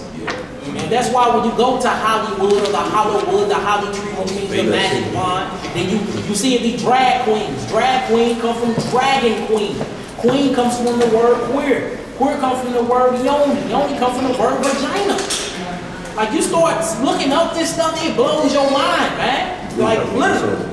And they tell you about these cities before you get there, like they call Vegas Sin City. Yeah, Sin City. What do you think the sin is? Gambling? Nah. Bro, gambling ain't a sin. Vegas is the only place you can go to. And I'm talking about, I remember when I first went out there to perform, it's a big old bus pulled up with butt naked women on it. A man, an Arab man, linked his hand off the bus and gave me a card. You want what's up with my women? Hit this number. I'm like, what the? Hey, he just giving away vagina. You know what I'm saying? Crazy, man. Lead back with an STD, a sexually transmitted demon. Yes. I found out how real demons were, man, when I had a motorcycle accident. I was in the hospital. And early one morning, man, while I was in the hospital, something got on my chest. And I couldn't breathe. I've been struggling and fighting, trying to get out from under. Just so happened the doctor was checking another patient. She came around to see what was wrong. When she came into my section of the room, something bad, something serious. Right here, right here. I just knew I had gotten hit by Mike Tyson or Muhammad Ali or somebody. Okay? Yeah. So I reached and grabbed my eye, and I'm like, I know my eye here. Nothing. No feeling, no your spiritual body getting beat up. But I was just about knocked out. Yeah, probably was Calvin. I'm trying, when we gonna read up on her, I got her up there too. She a violent sex offender. She like she raped men violently. And she always present herself in a red or blue dress. We're gonna read about her. So look, let's read this. Hold your thought. Let's get through some of this first. Alright, so this says, y'all can see the board good? Yeah. This says scientists prove DNA can be reprogrammed by words and frequencies. See that? Because everything is made of vibrational frequencies, light, photons, right? That's why we are light beings. Let's get into some of this stuff. It says the human DNA is a biological internet. Do y'all hear that? This is scientifically proven. Your DNA is an internet. Well, guess what the DNA lies in? It lies in the blood. So your blood is an internet. It's superior in many aspects to an artificial one. It says Russian scientists research directly and indirectly explains this phenomenon, such as, what's that word, y'all? Clairvoyance, intuition, what's this word? Spontaneous. Spontaneous and remote acts of healing. So you can heal through your DNA. Self-healing, affirmation techniques, usually light oils around people, namely spiritual what? Masters. So your DNA is directly connected to the spiritual realm. Now look, let's get straight to the good points now. Get straight to the good points. Where is it at? Here we go. Now peep this, y'all. It says only 10% of our DNA is being used for building protein. Everybody say your DNA is used for building protein. It's saying out of the 100% of DNA used to build proteins, only 10% is used. So what is this other 90%? The scientists have figured it out, y'all. It says it is the subset of DNA that is the interest to Western researchers and is being examined and categorized. The other 90% are considered junk DNA. So of course the white man didn't know what it was, so he immediately called it junk DNA. He don't even know what it is. It says the Russian researcher, however, was convinced that nature was not dumb. Is God dumb, y'all? So meaning this other 90% DNA does something, right? So what does it do? It says join linguistics and genetics in a venture to explore those 90% of junk DNA. The result finding and conclusions are simply revolutionary. According to them, our DNA is not only responsible for the construction of our bodies, but also serve as a data storage. Now remember what I said that's inside your DNA? The DNA stores emotions, it stores events, past events, history, memory, trauma, life, and genetic and blood. So if you lay down and you swap DNA for somebody, or even tongue kiss somebody, guess what you swapping? Use emotions, events, memory, trauma, past events, life, genetics, and blood. Now, guess what demons attack? They attack the soul. They're attacking you physically for it. They don't need to. He said he got punched all upside his head, but his face was cool when he woke up. Huh? So when you making love, so-called making love, when you doing this sexual internal course with somebody, you actually trade whatever spirit you got with them. That's why it's so sacred. And that's why you ain't supposed to be laying down with your husband while you're on your menstrual, because it's unclean. Spirits come from there. So you start seeing that sex is a spiritual thing. So why are we sharing this spiritual organ with everybody? Huh? Like that, you don't think you worthy of nothing? Like you ain't worthy of a righteous woman? You just gotta go hit all the whores? You ain't worthy of no righteous man? You just gonna keep humping man until you find the right one? Oh, man. Like, what are we really doing when it comes to our bodies? One more. So this is what I was talking about. Sexual arousal and the activity shed lights on the limbic system. So whenever you have sex, this is what's going on. It's your cerebral cortex. It's that first brain. We're going to actually get into the pictures once we read the rest of these scriptures. But it shows you the way you get aroused, how the wetness, everything comes, your orgasm, all this rate comes from the mind. This is not a physical thing. It acts in the mind first, and then it manifests in the physical. It manifests in the physical. So say you angry and you pissed off about something. You know what I'm saying? And you go and have sex. That anger transferred to your partner. Huh? It transferred to your partner. Say you was touched as a little child. You was touched as a boy. Or you was an orphan and you used to get raped by you know what I'm saying? Anal rape or something like that. All of that is released into the partner that you have sex with after that. Right? So say if you lay down and you a woman and you lay down with a bisexual man. And you start having bisexual thoughts. You're like, where the hell that came from? Came from that man you lay with. Because you didn't know this Negro was creeping on the low. And it's funny, but this is some serious stuff here. Or you lay down with somebody that's slow, forget things. All of a sudden you can't remember nothing. You always hang up. You done lay down with somebody, like all this stuff. It's funny, but like this stuff is serious. Like you are a product of your environment. Your DNA molds and shaped to your environment. That's right. Everybody think the environment is your awareness of what's around you. Your environment is the souls that you come in contact with every day. Environment ain't got nothing to do with the basement of the Sears building. It's the soul that's inside the basement of the Sears building. That's the environment. So if you have an unhealthy person and you think that sex good, is really unhealthy sexual relationships. Even though it's good to the physical being, it's doing more damage to your spirit than it's doing to anything else. We have to take that into consideration before we lay down with one another. Huh? Like, do I actually like you? Like, we need to start doing surveys before we, need a survey. Like I said, what is 10 times 10 divided by 2? No. Do you know that? Because you're going to be controlling my money. I don't need to be sleeping with nobody that don't know no matter. Huh? Can you tie your shoe? Huh? Like, this is some serious stuff. What is, hey, mama, you look good. What's up, She Brew? What's up, bros? How you doing, queen? They get you with that conscious stuff. Yeah. Like, Negro, do you know the 10 Commandments? I'll give you my name and my number. They probably can't even shout out one. But you gonna go swap DNA with somebody like that? They don't even know the commandments, so it means they ain't keeping them. Right.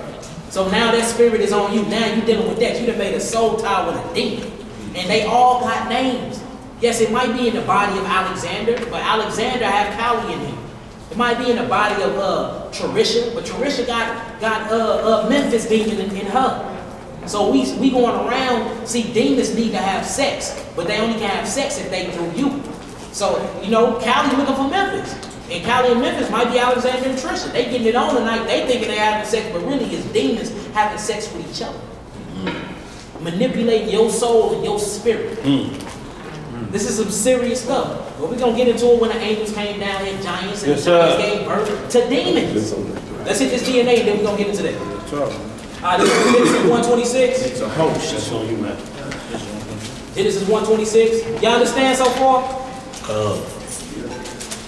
We're going to go to Genesis 126. So we hit the blood, the plasma, the semen. We hit life is in the blood. Now we get into the DNA part, then we can actually do the lesson. The lesson ain't that long. It's breaking down what leads up to the lesson is long. But y'all need to understand that you are a soul.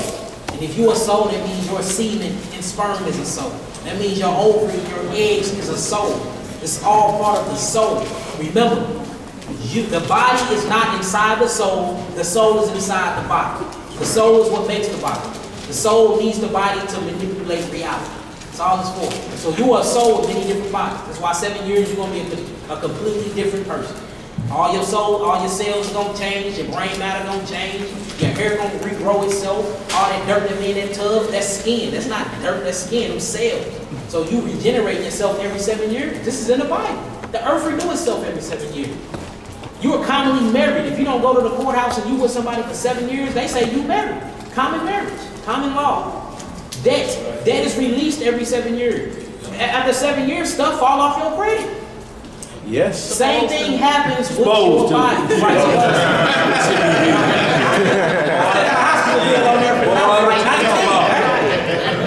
I got some lemonade stand fees. Lemonade stand fees. Alright, let's get into it. Genesis 1:26. The book of Genesis, chapter 1, verse 26. How you doing on that camera, Hebrew? We good. Genesis 1:26. And God said, let us make man in our image. So look, he said, let us make man in our image. We're going to see what the image is. Come on. After our likeness. After our likeness. These are two different things. So this is what God made man in. Come on, Hebrew. Let them have dominion over the fish of the sea, and over the fowl of the earth, and over the cattle, and over all the earth, and over every creeping thing that creepeth upon the earth. Let's look up that word image, Hebrew. The word image, son. Image and likeness is what we made out of. While he looking at up, I'm going to go through some more stuff with y'all. That's Genesis 1:26.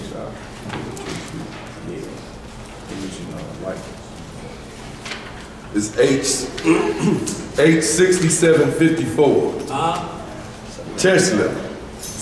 Salem. And Strong's definition is from an unused root meaning to shade, a phantom. A phantom, y'all know what a phantom is, right? Phantom is like a ghost. It's an entity that's not physical. What they call a phantom. That's where you get that car phantom from, because it gets little, it gets ghosts. You see it and you don't. Come on. That is figuratively illusion, resemblance. See, so we resemble something that's not physical. That's the image. We have something, a part of us that's not physical.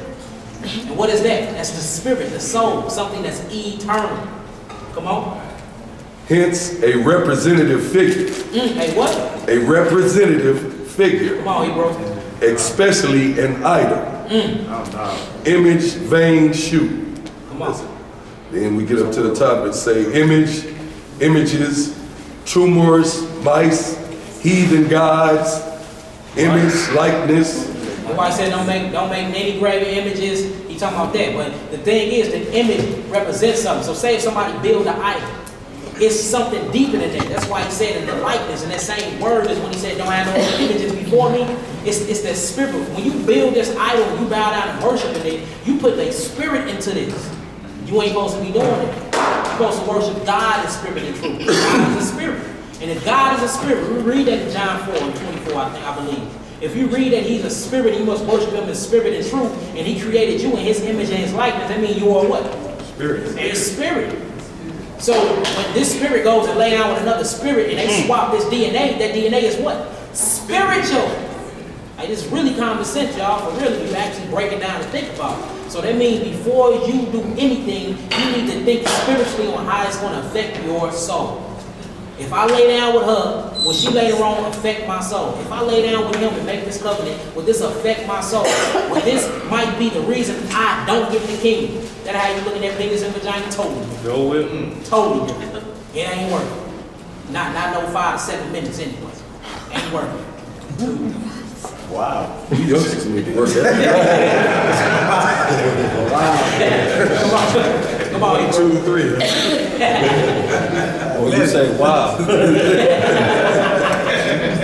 But y'all, he telling the truth, y'all, because he's saying when you look at it, if you understand where a man was told to be circumcised physically,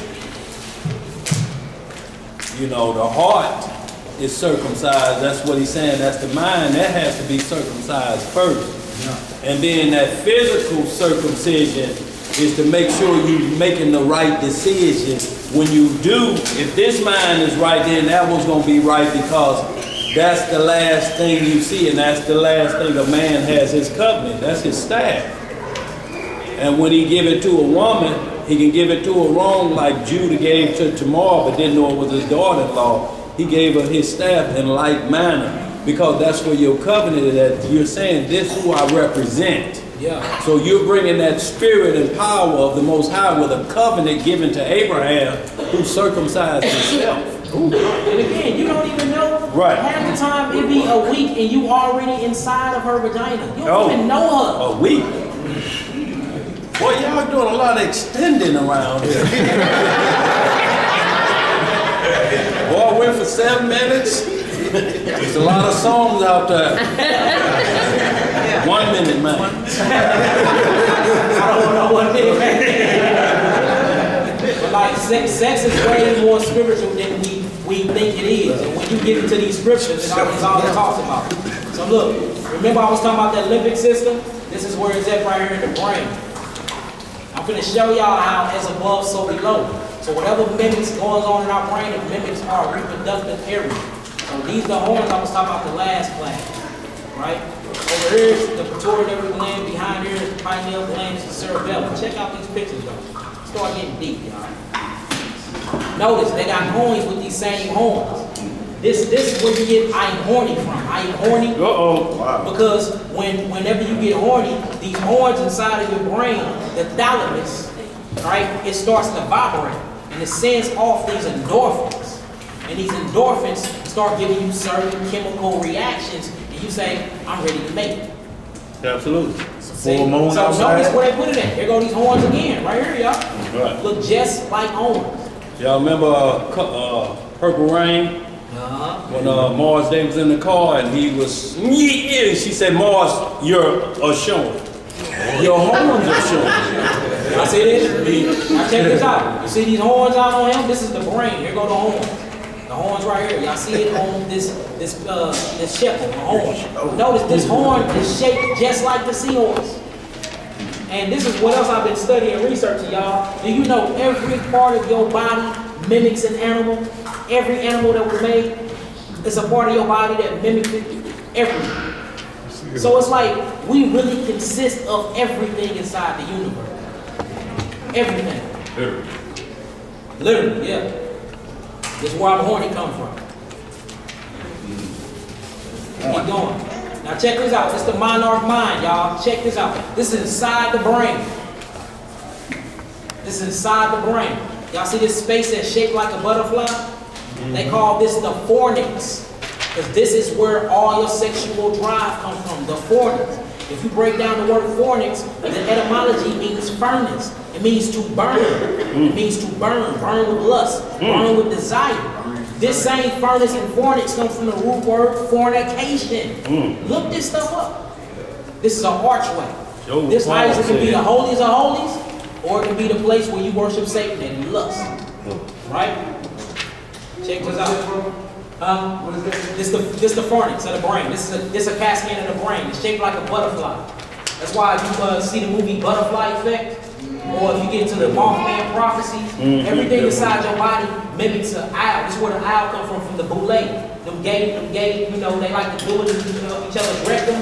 This comes from this, the boule, because it's shaped like the owl too. It's something that represents sex. We finna show how they push this agenda on everybody. Right? Now look at it. It says the chamber is called the fornix, the vault, chamber, the archway, the autonomy. It says from which we get the etymology of the word fornication. Fornix comes from fornux, furnace, encased where flame, the flame of the light. That's why they call it the flame. Where's the light? When God put your light out, he put what out? Your soul. That's right. Your soul goes somewhere. The light, That's the light right. of the eye. Now we finna show how they represent this same light though. So how they represent this light. It's mind blowing, y'all. This will go better if I do it this way. Give me a second now. Let's find this light. This stuff is mind blowing, man. And they put it all in our faces and we don't even be seeing it. And it's mainly when they do these big old gatherings, like for instance, the Olympics. What do Olympics always have burning? Torch. The torch. The torch. Do y'all know the first Olympics was gay faggot Greeks? Yep. Huh? Doing backflips and literally landing in each other's rectums? Literally, look this stuff up. Y'all ain't never heard of the Olympic Trojan competition?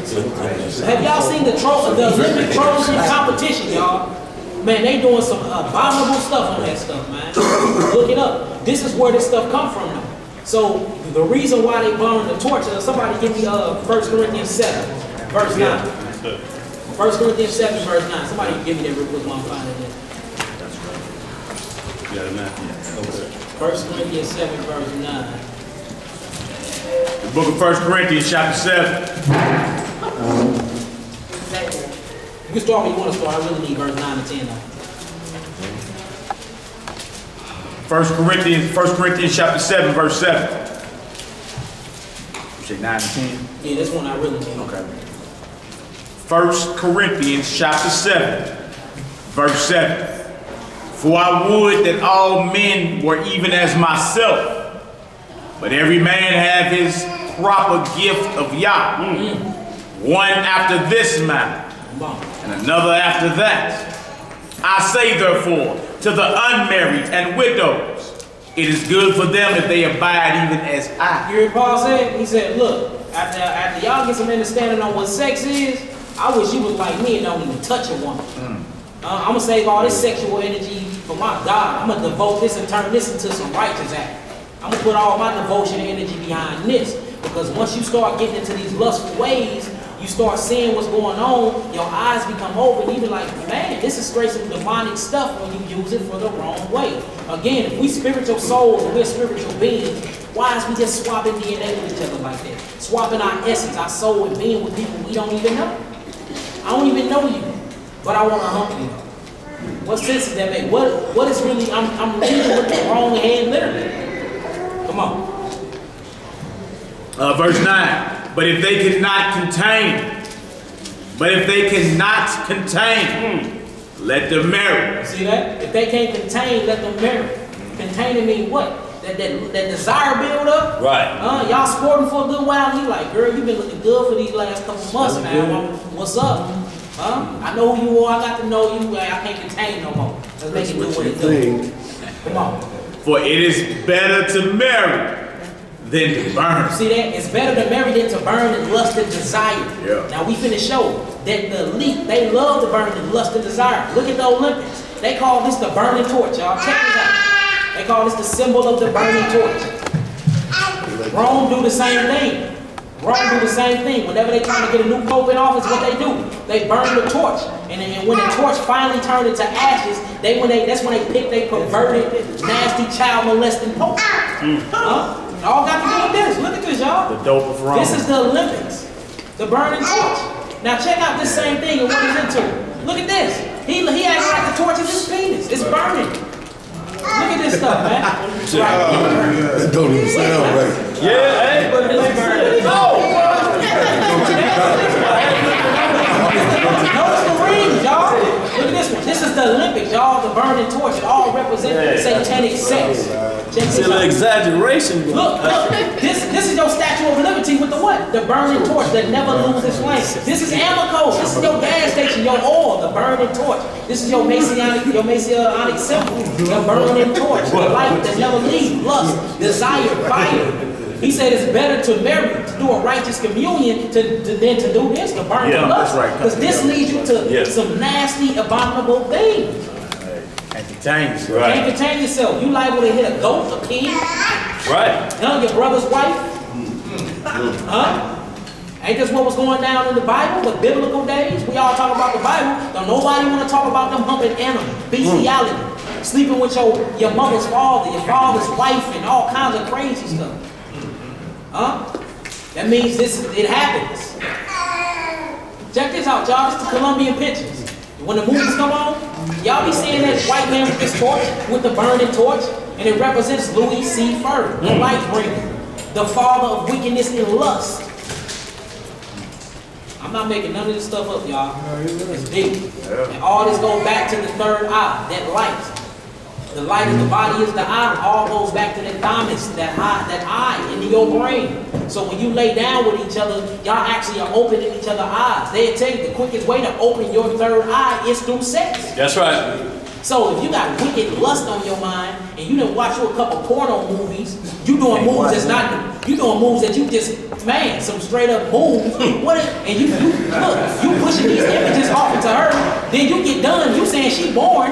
Negro, you want her to do what the porno's doing. And look, actually, she ain't never seen no madness like that. Right, and you're seeing, basically, when you're watching that, you're getting involved with an orgy. Yeah, exactly. Because now you're involved with it. It's all, Dan, say it again, it's all mind frame.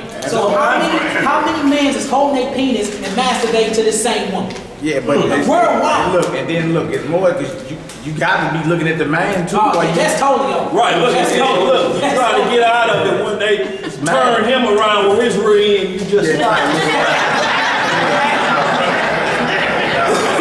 But you got to look back to see if it's going.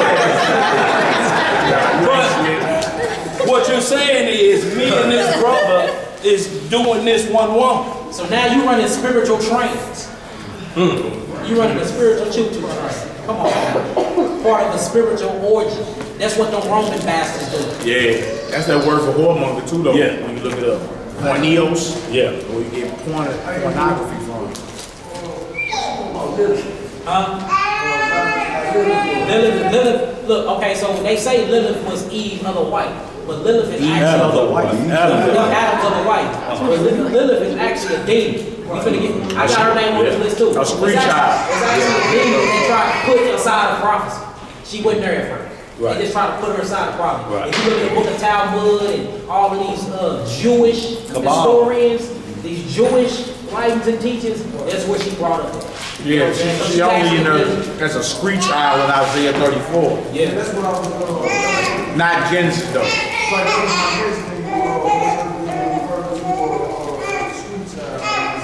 It's a straight demon. It's a demon. We finna look. Her name on her. I got Cali, Memphis, Yoni. That's what girls they want to get their Yoni eggs. They put it up their Yoni. That's an actual demon. I got Kunta. That's where you get the word cunt from. Kunta Kinte. His name got the vagina. His name is cunt. Cunt. The root word to cunt is queen. So whenever you call somebody queen, you call them cunt. So they get all this from British. The British, she like to say she's the biggest cunt of all. She's the biggest queen of all. That's where Kunta come from. Cunt. You got Memphis toast. You got Abazula. This is a Hebrew word, and this is a demon that causes miscarriages. Causes miscarriages for unlawful sex. So when a man call a woman that, it don't mean can't understand normal thinking. That's what it means. Been not killing You got to say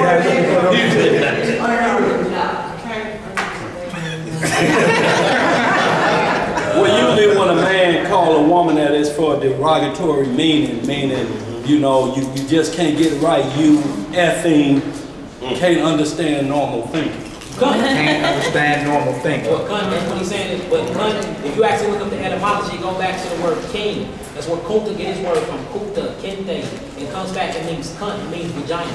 But like, they such nasty inside of this filthy sexual desire when they say it, right? They take pride in being called a cunt. Like, they take pride in being called a whore. You know what I'm saying? I'm a whore, I'm Babylon whore, Babylon the Great. They like that type of stuff. So look, here goes some more stuff we can get into. Now check this out. This is your Masonic symbol, y'all. This is the woman's reproductive system. Do y'all see the similarity? Or am I just making this up? Right. Now look, they call this the keystone. This keystone of the archway. Ain't no children here, right? No. This is the woman clitoris. Notice that keystone in the clitoris, right? Same way. Then you have the woman lips. They got these as an actual measuring stick. Now notice the gateway. They got the G in the middle. It stands for gateway, or it stands for G-spot.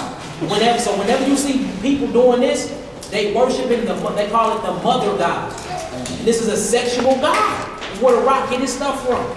All of this is representing sexual organs. They're giving over to their lustful sexual energy. That's right. And they pushing it off on us through TVs, television, Disney, radio. You know what I'm saying? They got the skinny jeans for men. They even start making jeans, low rider jeans for men. But you can't even pull your pants all the way up. Yeah, they cut them low in the bottom. Yeah, you walk around showing your crack. They cut your pants. That's why it's hard to keep them up. Yeah, that's why it's hard to keep your pants up. Yeah. That's why it's hard to keep your pants up.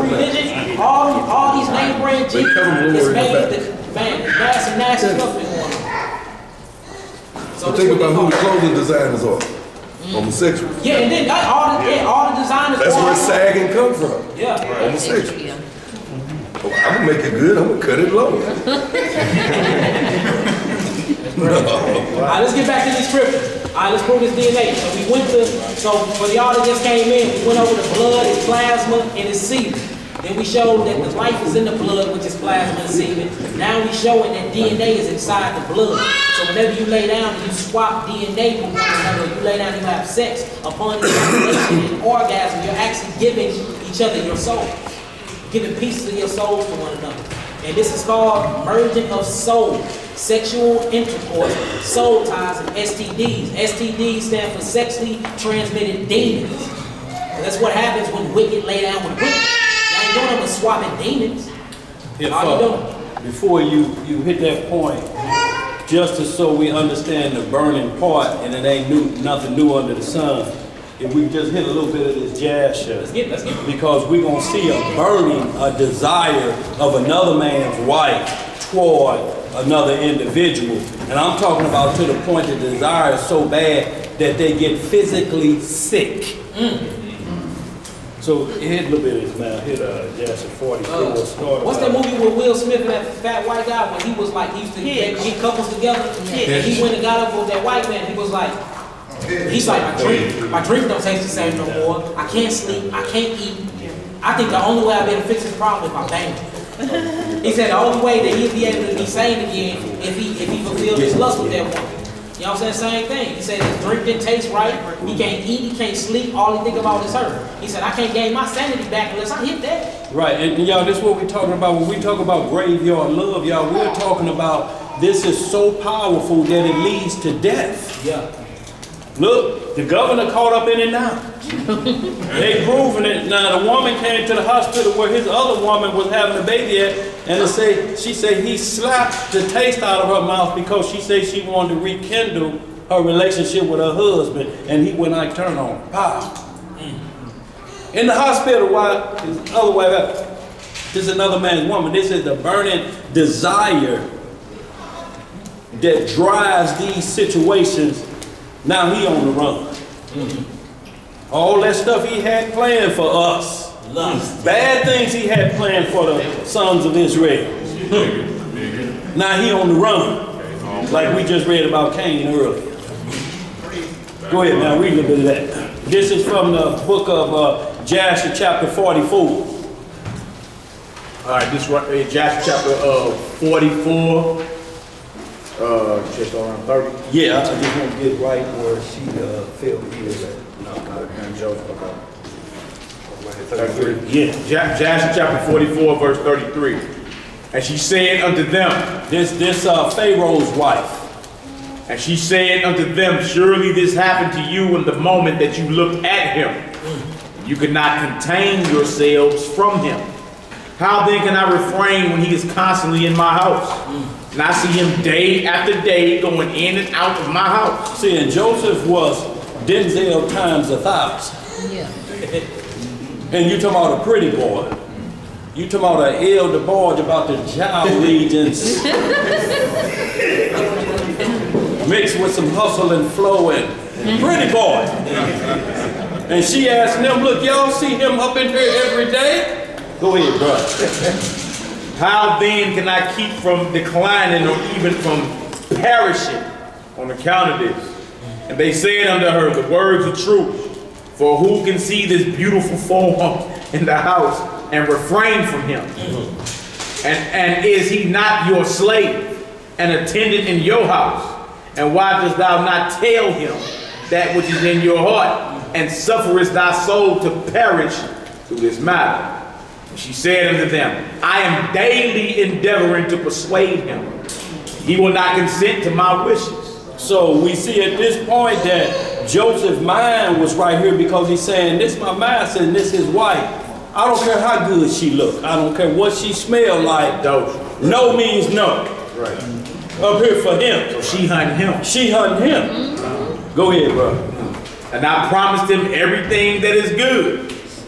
And yet I could meet with no return from him. I am therefore in a declining state, as you see. You see that?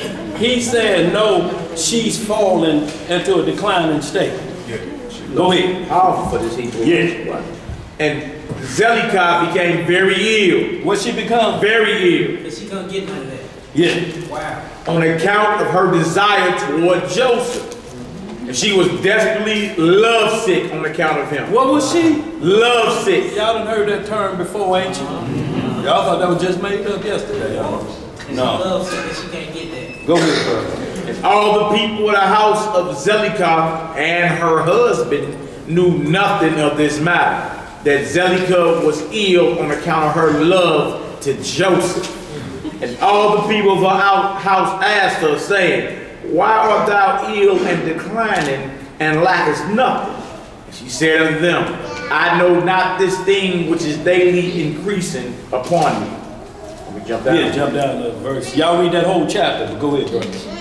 Verse 52, and Joseph returned and came to the house, and passed from thence to the place of his seat, and sat down to do his master's work as usual. And behold, Zelicah came to him and stood before him in princely garments. And the scent from her clothes was spread to a distance. Y'all heard that? I'm talking about top flight perfume. To a distance. Go ahead, bro. And she hastened and caught hold of Joseph and his garments. And she said unto him, as the king liveth, if thou wilt not perform my request, thou shalt die this day.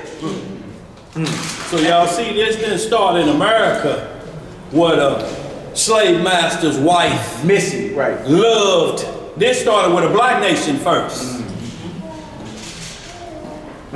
Lusting after Hebrew. This a Hamite man and his wife lusting after the Hebrew man. This didn't start here in 400 years ago. Right. This America got its practice from them. Same process. Go ahead, man.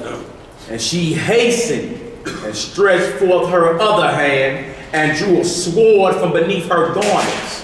And she placed it upon Joseph's neck. And she said, rise. Rise? I mean, that's a lot of pressure, ain't it, brother? I mean, maybe she better stand up.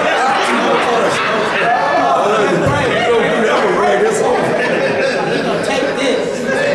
Go ahead, bro. Wow. And she placed it upon Joseph's neck, and she said, rise and perform my request. Uh-oh. And if not, thou diest this day. And Joseph was afraid of her at her doing this thing. And he rose up to flee from her, and she seized the front of his garments. And in the terror of his flight, the garment which Zelicah seized was torn. And Joseph left the garment in the hand of Zelicah, and he fled and got out, for he was in fear. Y'all see how he ran and just got out of it? She had it. He pulled out of that shirt like, I'm gone. So she like, give me the penis or not. Rise. Rise. You talking about pressure. Oh, that's fine. 2.2 seconds. Right. You better perform. That's funny, man. But same thing's mentioned in the book of Genesis as well. It says the same thing. That's what he was thrown in jail about. And then he had a vision and broke the things down. That's how he got out of jail. Yeah, he was doing that was 12 years he was on that false charge. Free case. On a free case. But he was die hard faithful to his God. even to the point of death. Of death. He like, you gonna have to go and push that blade all the way in and you ain't gonna get it anyway. How many of y'all have been like, man, roll the dice? Boy, what's good? I mean, dog, I had no chance. I mean, dog, she had a knife to my neck. What was I supposed to do? She had a gun to my head, dog. What you mean? How many of y'all would have been like, man, no dig? Right. How many of y'all would have been like, man, hey, you Just know, one time. I'm looking for an excuse anyway. Today we are hollering, she came on to me though. She took me. Fell in it. Heard all kinds of stuff coming. She pressured me. Y'all, then these type of examples let us know your heart is truly true with the God you serve. Truly, y'all, no means no started with this man here. Yeah. Straight up, dog. I said no. And she said the same thing. Well, I'll have everybody, I'll say you did it anyway. That's going to get you thrown in a penitentiary. Y'all, we heard the same thing all throughout the plantation. Yeah, she was love sick. She straight love sick. Ill. She couldn't have that Hebrew loins. Well, let's do it. So look, before we get into this Genesis 2 and 7, I want to show y'all this board real quick. So y'all know it all starts from the body. It really starts from the spirit, goes to the soul of the body. But we're going to do the physical to the spirit first. So the body is your physical shells. It's where your organs at. It's where your organ system's at, your health, your senses. It's what you use when you pray, your tongue, your speech, your sight, your hearing, your touching, your smell, and your taste. All of these are sensory senses that's attached to your body. So when you doing body on body before you have sex, look, ain't nothing emotional going on. Now check where the emotions at. The emotions is where at, y'all? The soul. So that's why it becomes emotional. And then this is the fruit of the spirit. So the same thing you swapping out is your emotions, your fruit of the spirit, your will, your reason, your thoughts, your mind, your desire, your personality. All this is inside your DNA, your perception, your memory, your intellect. Then it goes to the spirit. And these are your supernatural senses, your faith, your gifts of the spirit. These are your spiritual sight, your spiritual hearing, your spiritual touching, and taste. All this connected by the heart and to the flesh. So when you lay down and you engage in sexual intercourse, you're not only giving somebody your body, you're giving them your soul and your spirit as well. Everything that's attached to it. Now honestly ask yourself, a person that you only known for a month deserve that? They deserve all of that? A weekend, you deserve all of that? You ain't finna get to know nobody body, soul, and spirit within a weekend. Sure ain't. You're not. You're not. Let's quit playing ourselves. It gotta be lust. That has to be a lustful thing. Because you looking past all of that. Like I said, what happened if she had traumatic stress or something? What happened if things happened to her when she was little? Right. You're taking on all these memories and emotions. Because remember, she's sharing her soul with you and you sharing your soul with her. These fragment pieces of your soul is actually going inside each other. That goes inside her vaginal canal. That goes inside your penis. This stuff rushes to the brain through your spinal cord. That's what makes you one flesh. That's how you become one. When you cleave on to your wife, you become one. It has to be a sexual act to actually consecrate this marriage. And you can actually do the same consecration with a whore. That's why scripture says, do not be joined to what? A whore. Right. Because you can become one with a what? A whore. Now you got harlotry all in your members. You got harlotry all in your brain because you just slept with her. And vice versa. So we have to start taking sex way more serious. Remember, it's a spiritual ritual. Whether y'all want to call it that or not, it's what it is. It's an actual ceremony. It's a consecration. That's why it's sacred. We're going to go to Genesis 2 and 7. And after that, we got Wisdom of Solomon 2, and then we can start getting into it. And y'all, let me just say this too. For that scripture, he just said, well, Paul said you can't be joined to a harlot. So a lot of people look at that and they'll try to discount the legality of polygamy. But that's not meaning that, it's including that. Because if you get with a harlot, she has multiple men. Yep. And if you have two wives at home, then you bring home her disease with her multiple men to your two women. When you say her disease, the demons, STD, so that's what it means. Now you've brought multiple men to your household. That's kinky sex. You don't get down with the kinky.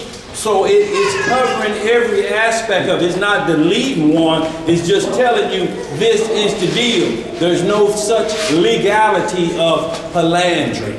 a woman with more than one man. If you join to a harlot and bring another man back to your household, then you got two sets of blood working. That's deep. Go ahead, bro. Two wives. Somebody can have two wives. Yeah. It ain't all right for you to sleep with a harlot that slept with 50 Negroes, and then you remember it's spirit. That's all on this class. When you lay down and you have sex with somebody, it's a spiritual thing. So say if you lay down with a harlot, right? And this harlot just got done doing it to 50 Negroes. And you go back and you lay with your wives. You bringing these 50 spirits, sexually transmitted demons, and sexually transmitted entities back to your wife. Now that's adultery because she only supposed to be sleeping with what? One man. But see, you driven off lust so much, you just trying to get one off. But you got two wives at the crib. You can go do that there. But you looking to fulfill your lustful desires, and you get irresponsible with your sexual, spiritual organs, that you want to sleep with a harlot that's full of demons, and then you bring these same demonic men back to your women, and then you wonder why the household and all this stuff. It's you. See, they got Nelly on Front Street with it right now. Oh, yeah? People are saying, no, you raw dogging and you in a relationship? I mean, he's admitting, I didn't know he was in that deep. But the Daily Mail got him and the woman, all of the evidence now. They got his drawers laid out, his sweatpants, and his tennis shoes. They got her sleeping attire as well. The evidence is in the Daily Mail. And then Kevin Hart the same way. Huh? The bed, all of it, they're showing all of the transgressions, and then the first thing they do is turn to his woman, and it says that she says, well, I ain't got no problem with it. Wait a minute. He's raw dogging. This is a woman he just picked up at the concert. Oh, man. You don't know who she been with. You ain't got a clue, and you raw dogging it. Only for one night. Only for one night. He probably just slept for like 60 minutes. So his drawers is on display. Here's the Daily Mail, y'all. You see what we talking about, y'all. This is show a bad era right now for this mindset because they putting it on blast.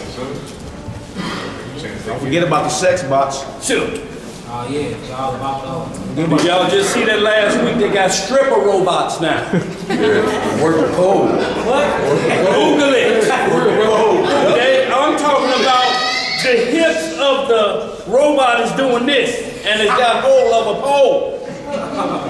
Take pole dance. Google it right now.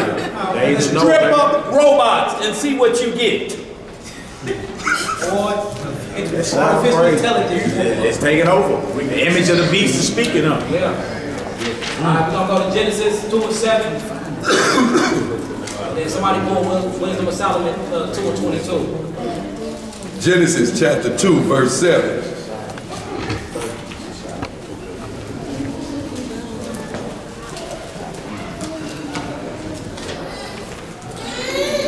Everybody there? Genesis chapter 2, verse 7.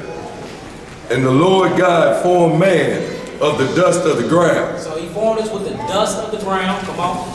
And breathed into his nostrils the breath of life. So he formed man from the dust of the ground. You look at this word dust, it goes into ashes, dust, ground, mud, and clay. You know what I'm saying? And this word, this is where you get the word Adam from. And you look at the root word, it says Adam, and it means rugged or reddish. It don't mean he's white. It's actually talking about the iron that he had in his blood. Iron actually, what your iron do is it transmit oxygen through your blood. So say iron is like a car or like a dump truck, and all the oxygen is on the back of the dump truck, the iron that goes through your blood. But when iron mixed with oxygen, it turns red. That's why you see dark-skinned people, they have that tarnish look to them, like a reddish, tannish look to them. That's what he's talking about. So I just be hearing a lot of doctrine that says Adam had to have been white because blood is, white people don't have melanin. It must have shown red through his skin and all of that. I ain't talking about that at all. It's talking about he was rich with iron. Come on. The Strong's definitions for that is 860-83. Says dust as powdered or gray. Yeah. Hence clay, earth, mud, ashes, dust, earth, ground, mortar, powder, rubbish. All right, come on with it. So you see, he made man from the dust of the ground, and then he breathed inside of man. And once he breathed inside of man, the breath of life, which is the spirit, the ruach, then man became an activated soul. So we see that you got three components. You have a body, you have a spirit, then you have a soul. So whenever you lay down, you're mixing your body, your spirit, and your soul with your partner, or your partner, or whoever you're laying with. So we got to be conscious of the decisions we make before we start entering into covenant with people. That's because right. whether you make an agreement or not, when you lay with somebody, it's a covenant. Point blank period. It's what it is. Come on. And breathed into his nostrils the breath of life, and man became a living soul. Alright, this living soul is the DNA. The soul is throughout the DNA. Remember, soul means psyche. When you look up soul in the Greek concordance, this phrase say psyche. You get psycho, psychological from. Something to do with your mind. That's why a lot of people say you got a soulish mind. I mean, you always thinking about something soulish. What about the spirit? You always in your soul. What about the spirit, that quickening spirit that Christ came back? That's why I was talking about. Alright, so we finna start getting into the sex part. So we went over the blood. The blood is the plasma. Plasma is your semen. The semen is life in the blood, life in the semen, and then your DNA. Your DNA is through all outlets. So now we're finna show you actually lay down with somebody, you're sharing your soul. And if she got a wicked soul, guess what you getting when you lay down with her? Wickedness. Wickedness. If he got a wicked soul, guess what you getting when you lay down with him? Wickedness. You know it's a lot of people being held back because who they sleeping with. They don't even know. You can't progress in life or none of that. Because who you swapping DNA with, holding you back. All kinds of demons done attack you. You don't even know what it is. And most of the time it be the woman or man, the woman or the man that you keep it in your bed chamber. Because it ain't done righteously. Alright, come on, we're gonna go to Genesis 2:24. Y'all keep got a question out here. Where is woe? Where is this? Oh, Wisdom of Solomon. Well, where are you finding it? In the Apocrypha. Oh, Apocrypha. My bad. You gave me your Apocrypha, sister. Huh? You gave me your Apocrypha. You wanted that? You were supposed to put Apocrypha on my phone. I will. Yeah. I asked you to. Well, look, I gotta send you a PDF. I got free Apocryphas. You can just get one at No, she gave hers away, and she was giving it to anybody that need one. I can't read it. It's but too she can't small. read it, so I was telling you to Google Apocrypha in PDF form. Just Google it and download it to your phone. You know what I'm saying? I don't know how to do that stuff. Well, before you leave, make sure we get your phone. We'll download it on your phone. So, but anybody that need Apocrypha, she's it's in the cabinet back there. She's giving it to anybody that wants a physical Apocrypha. I got some back there that ain't even out the It's wrapper. new, because I couldn't see it. And if y'all want, this is one from Hendrickson. It's actually a little bit bigger. It's bigger than the red book, but it's still lined up the same. What the fuck is that? Biblical books. He's over calling the couch.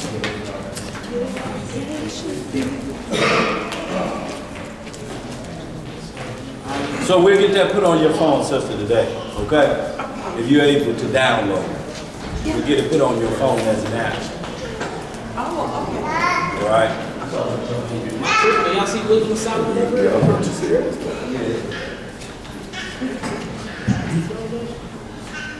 My bad, y'all. Give me 1 second. Wisdom of Solomon.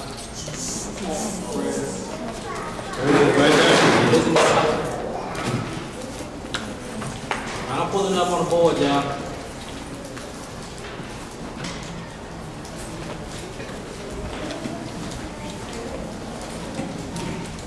We're going to read Wisdom of Solomon chapter 2, verses 20 to 22. Let me get that. Yeah, chapter 2.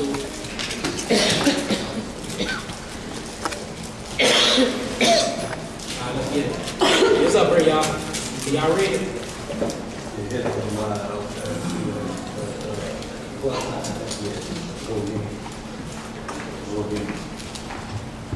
Yeah, see that now? A little bit better? Alright, so this is the Wisdom of Solomon chapter 2. We can start from 20. And y'all, these subjects we hope it's not getting too far out of the scope for you, but this is Bible study. And the Bible is the basic instructions before leaving earth. So it encompasses everything we're talking about, because every commandment, it's a commandment to be fruitful and multiply. So there's rules to it. So eventually you're going to have to talk about this. We were never allowed to talk about this in Sunday doctrine. Even, you could even talk about it and you still see the church filling up with children. That's happening for a reason. And we still couldn't talk about it, why it was happening, or what caused it to happen. But there's rules, like he said. Once a child, whatever age she is, when her flower gets there, when her flower hits, she has to follow these laws now, because now she's in this supernatural realm now. In a flower meeting. She's come on her first cycle. And for a man, when he reaches puberty, he's able to emit the blood that he's talking about. If those two get together just in puberty, you're talking about some 10-year-olds having a baby. It don't exclude them because they're of age. And guess what happened also, like he was saying, 2 young, underdeveloped individuals will produce an undeveloped child. If they barely knowing their ABCs, what are they doing with a child? Exactly. So, but this is why you had to be prepared. But the Most High never left us without warning. The young women, when they get ready, you mothers know what the sign is when you say, you better look out, it's time to get that party going. Call all aunties. She done made it to that age. And they have a party for her because they know the signs, tenderness and everything else. A young boy, his voice cracks to let his father know. Hey, Daddy, we still going to the game.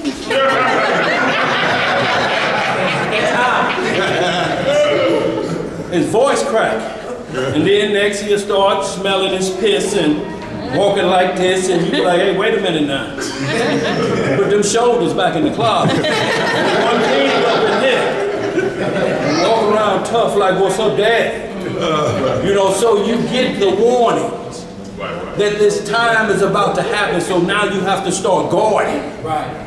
And this is where you see nurse, nurse, nurse all throughout the scripture. This is when the nurses came in, or big mama. Show her how to cleanse herself. Show her how to walk properly up until she's ready for marriage.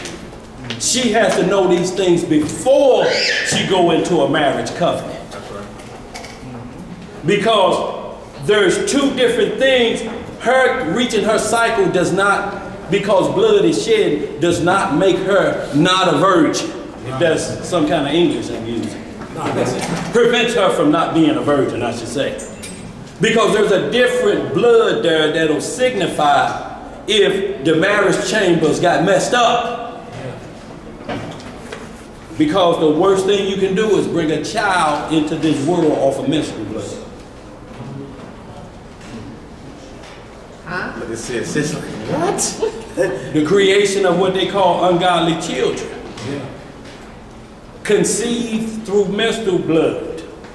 Yo, that was an act that was terrible because of its ramifications. Mistress women should bring forth monsters. Monsters. So you have to understand, y'all, this was a very, very, very serious thing that you truly have to be on point with these young women and men when they reach those ages that they're ready to reproduce life. Then spiritually, y'all, it's people that spiritually haven't made it to puberty yet. Yeah, your body has, but you're still a baby in the mind. Sure is. Why would I want to make a woman that's a baby in the mind my wife? I don't, you know what I'm saying? Or the same thing with you. You sleeping with a spiritually a hobo. Why do you want to, you know what I'm saying? In mindset. Like you swapping the wrong spirit and DNA.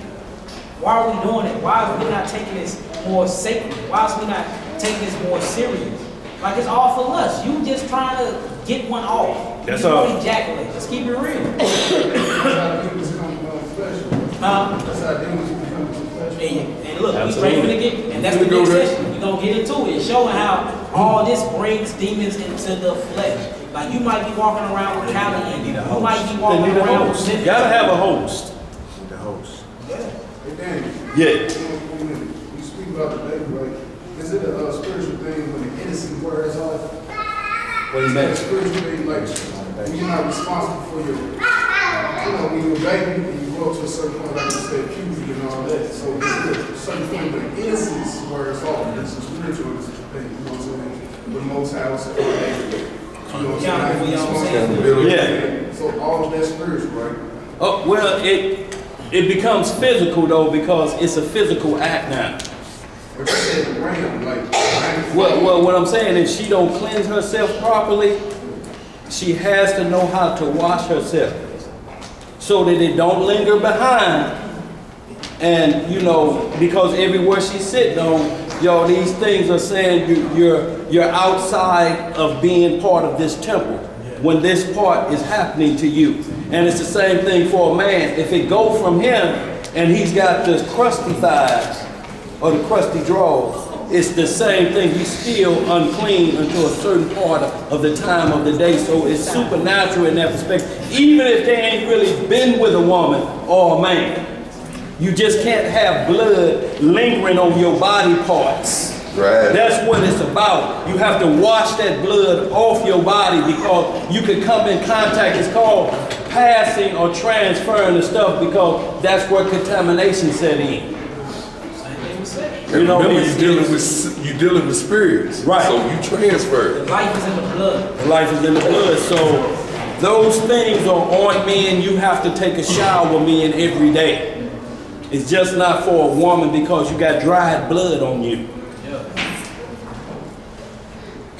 And look, most of us don't know. A man go in there in that bathroom and come back and wash his hands and hands his body. What's up, dog? He done shit all the things. Don't laugh. There's something wrong here. People really ain't supposed to be smelling like Big Cat Country.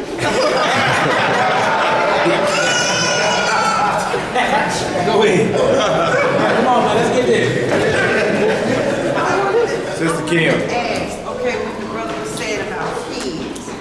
Are you saying that when a grown-up has intercourse with a kid, demons come? What are you saying? Yeah, that's definitely dangerous. That and illegal activity with an adult of age.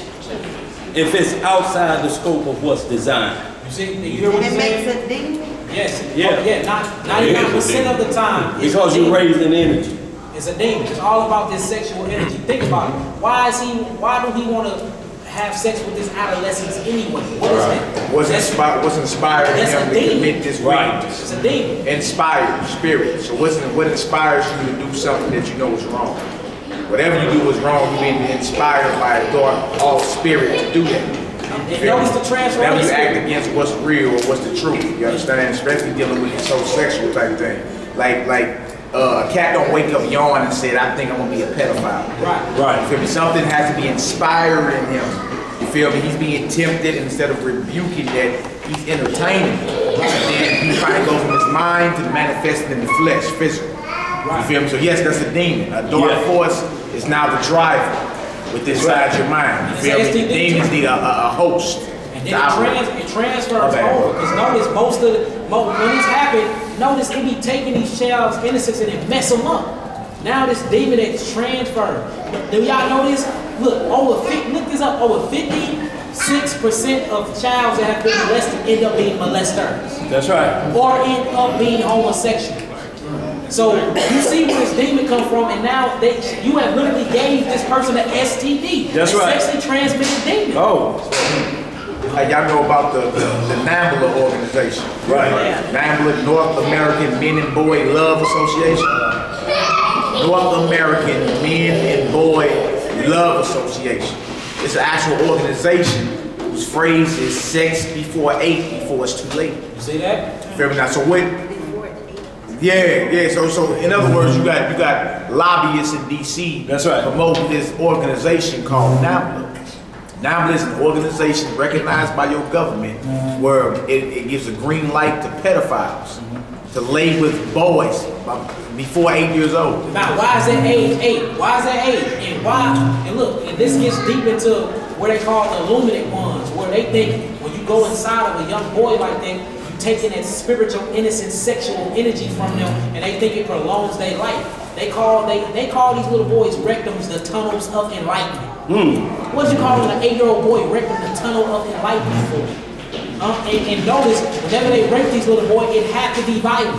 Yeah. What's his name? Bill Snowden? Man, it was some dude from Kansas that he was a warlock. He talks about this stuff. How they had to have sex with little boys in order to become a 33-degree Mason. In order to, you had to have sex with a demon. The demon, Bill Snowden. The devil, Snowden. And the devil, what they used to do is do a ritual on a boy. They would put the demon inside the little boy, right? And then they would violently rape the little boy and have sex with this demon. See, in order for demons to have sex, they have, so if you have a demon in you and another brother got a demon in him and y'all come together, it's the demons that's having sex. That's right. You as the host. You affected by it though, because demons can only attack DNA. Demons can only attack what's spiritual. Now remember, anything that's starting in the spiritual realm manifested in the physical, but it's starting in the soul. So this is what they're doing. That's a devil to want to take a child innocent like that. That's a devil to want to, why the hell would I want to sleep with something that got the same parts I got? Hey look, trip off this. Not only that, you so bold, you enacting legislation. Right. Like you getting laws passed. Like you should feel embarrassed trying to get, I'm writing a bill up to get a law passed, and it's about legalizing pedophilia. And you comfortable with going to wherever you pass these bills off at so it can become a law? You feel me? They'll let you know dark principalities and spirits are actually ruling in high government, in high places, government and all that. You feel me? To where now this organization is powerful. But what's the principality that's back? Exactly. That's right. It would have to be those same demons the bro's talking about. We're going to bring them up. Now look up the word, the root. Government. Govern means to what? Control. Rulers. Powers that be. Look up govern. The etymology means ruler. And then when you get to mint comes from the Latin word mentos or menti, which means mental, the mind. Government means the controller of minds. That's right. Who is behind that? And why is they passing that? What's that? The boys love girls. What's that? The boys love a little boy club and all this. Man, there's some crazy stuff going on. And notice all this stuff has to do with sex. Sex. And that's what Satan, whenever Satan, you ever sell your soul and you make a deal with the devil, sex has to be involved. Blood has to be involved. Why you do witches when they do soul ties with each other? They cut their hands and then they mush their blood together. Or when you need to do voodoo or something on a person, you need to get a sample of their hair, their DNA, and their blood. That's right. All this is talking about that life that's in that blood. And we do this every time we lay down and have sex. We're doing a spiritual ritual. Who is you communing with? What cup are you really drinking from? We don't know it because we be laying down having sex and I ain't even known you a month. That's right. I ain't even known you. I'm all inside of your internal organs. Oh. Passing along all my genetic codes, all my information, my emotions, giving you all of me and I don't even know you. And now you crazy and depressed as hell and you ain't know I've been depressed since I was 10. Right. That's why you're depressed. Absolutely. I just gave all that to you. I feel better now. Hey, see, That's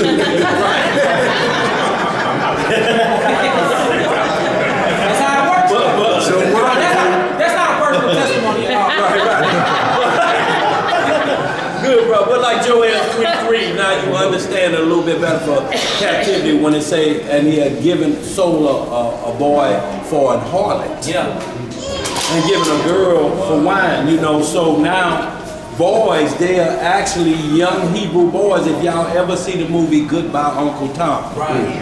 This is the most graphic slave movie ever made. And they'll show you one section where there's 9 and 8 and 7-year-old boys dressed up like harlots. Makeup on, and they got them writhing, and they got lustful men out here. Can't wait to get inside that door. And as Joel 3:3 hits it right on the head, they actually was paying for this. Like this is a woman, and this is a young boy. Yo, once that happens, man, they almost ruined for life unless there's some serious fasting and prayer to go on to drive them demons from within them. Yo, and look, to let you know it's such a bad crime, even the worst criminals. I'm talking about a man may kill his grandmother, but don't you come in there for raping no child. That don't go in jail. Nah, they segregate them. You better be over here, you be dead for the sunset. They don't even put them in the same pod. They got their whole separate pods. Yeah, because they're saying you took that from somebody that couldn't defend itself. Right. At least rape a woman or something, if that's what you're into, where she could at least scratch your face up or something. Make it a contest, but to the innocent. Yeah. And that's why rules was about women, if you get took in the field or took in the city, there was guidelines for that. But a child, we're at a whole different avenue now. You gotta remember, demons want to take innocence. They want to take souls. Right. If they can jack up your soul forever, that's their whole point. So who they gonna go after? Of course, the adolescent, the child, the children. And they do it through sex. So let's get this wisdom of Solomon, and we're gonna get this book of Tobit, and we gonna Big Mike, what's going on, bro? You see that guy named Bill Snowden? Bill Schnoebelen. Schnoebelen. S-C-H-N-O. S-E-H? No, S-C-H. Schnoebelen. S-C-H-N-O-B-E. Probably. L-I-N or something like that. Schnoebelen. He's a witch. He's a warlock from Missouri. He's from Missouri, a warlock. Went a whole year drinking blood. Yeah, he was a vampire. He said he know werewolves.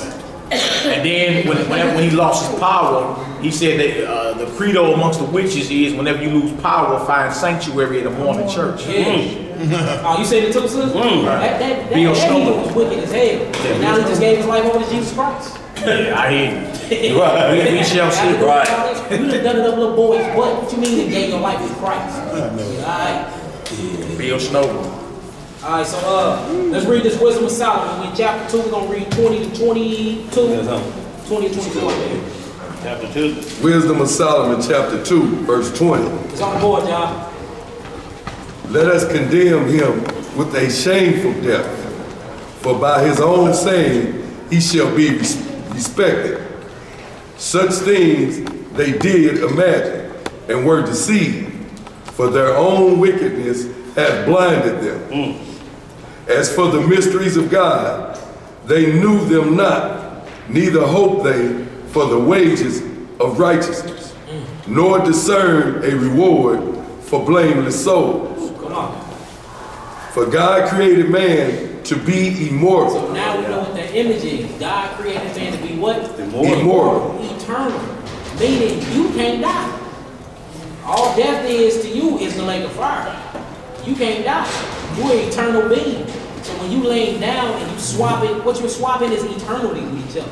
Everything that lies inside your soul, you swap it. All demons you came in contact with that you ain't got rid of, all these burdens, all these mountains that you haven't moved, you saying this is what, well, I don't see why people, like you want to swap stress, you want to swap demons. Why don't you don't start keeping it real with each other? That's what it is. If you're not renewed in the mind and spirit and you moving off of lust. If you're moving off of lust, all your lustful ways and demons and sins, you're passing it along with each other whenever you sleep with somebody. Whenever you sleep with somebody. And you can't tell me that after a week, you know somebody. No. This is an eternal being. So after a week, you ready to lay word. Y'all, you burning with lust. Y'all just got to get it on. You say what? Yeah, by discernment. But I ain't talking about that. By discernment. And that's by discernment. You can't tell me at a whole week, 7 weeks, you know about them. You know their likes, they dislikes. You know all the traumas that happen in their life. You know everything about them. You laying down and swapping, that's lust. And you picking up things from this lust. And these the deep, dark secrets he never told you. You ain't even got to know enough to know. And vice versa with the man. Right, and then that's why it had to be a public acknowledgement of at least 2. It don't matter where it's at. It don't have to be a big extravagant wedding, but there have to be 2 because somebody, man, she, or he, man, you ain't heard about that? No. Man, you better check her past. You better check his past, man. Because that's what public does. Public gives you a jump on. What they say then, before we do this, they say, anybody hold their peace? Anybody? And raise up. Who knows something? Who knows something? Before I marry you, what's up with her? Not only that, it could be a first cousin. If you ain't got with people that know this person that you don't know. Somebody else knows. Find out first. What? Auntie in Memphis. Lou Bertha. Stay on what street? Yeah. That's your auntie? That's my mama's baby sister. And then you thinking, we can't tell nobody. I already went down. How you at the family? You already went down. Get your cousin a hug. And you like, put your arms around. Already done that. So y'all, these was the reason why somebody had to say at least one of us know what's going on if you don't know. It's history. Yeah. Y'all gotta make sure you know the history what bro's saying. Yeah, all I'm saying is what happened, like, we don't court or sport. We get a number, we do a little study, and next thing you know, boots is knocking. Yes, they are. And then a week later, you be like, wow, did I or all because you ain't even get to know that person. Y'all didn't get to know each other before y'all got to know each other.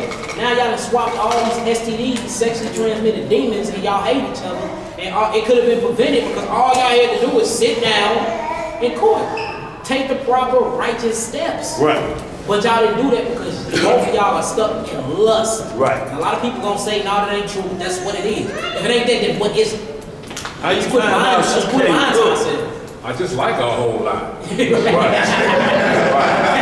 know, man, What's her middle name? What's her middle name? Right, last name. What's her last name? Who was our father? Right. Who our father? I'm saying, and it's all good. We all greatly make mistakes. attractive. We all make mistakes. We all make these type of mistakes. We gotta learn from them, man. Learn from them. Quit moving off of lust. Quit moving off of lust, because that's where demons come from. And then look, it actually gotta be taught though, man. Yeah. How to deal with that urge to come over. That's what it is, especially bro. as a young man, like we young men. You got the elders, what's up? I got any type of advice. How did y'all deal with this, man? Huh? Women. Well, the main thing you do is if you don't use the scripture as part of your rap game. If it ain't about this deal.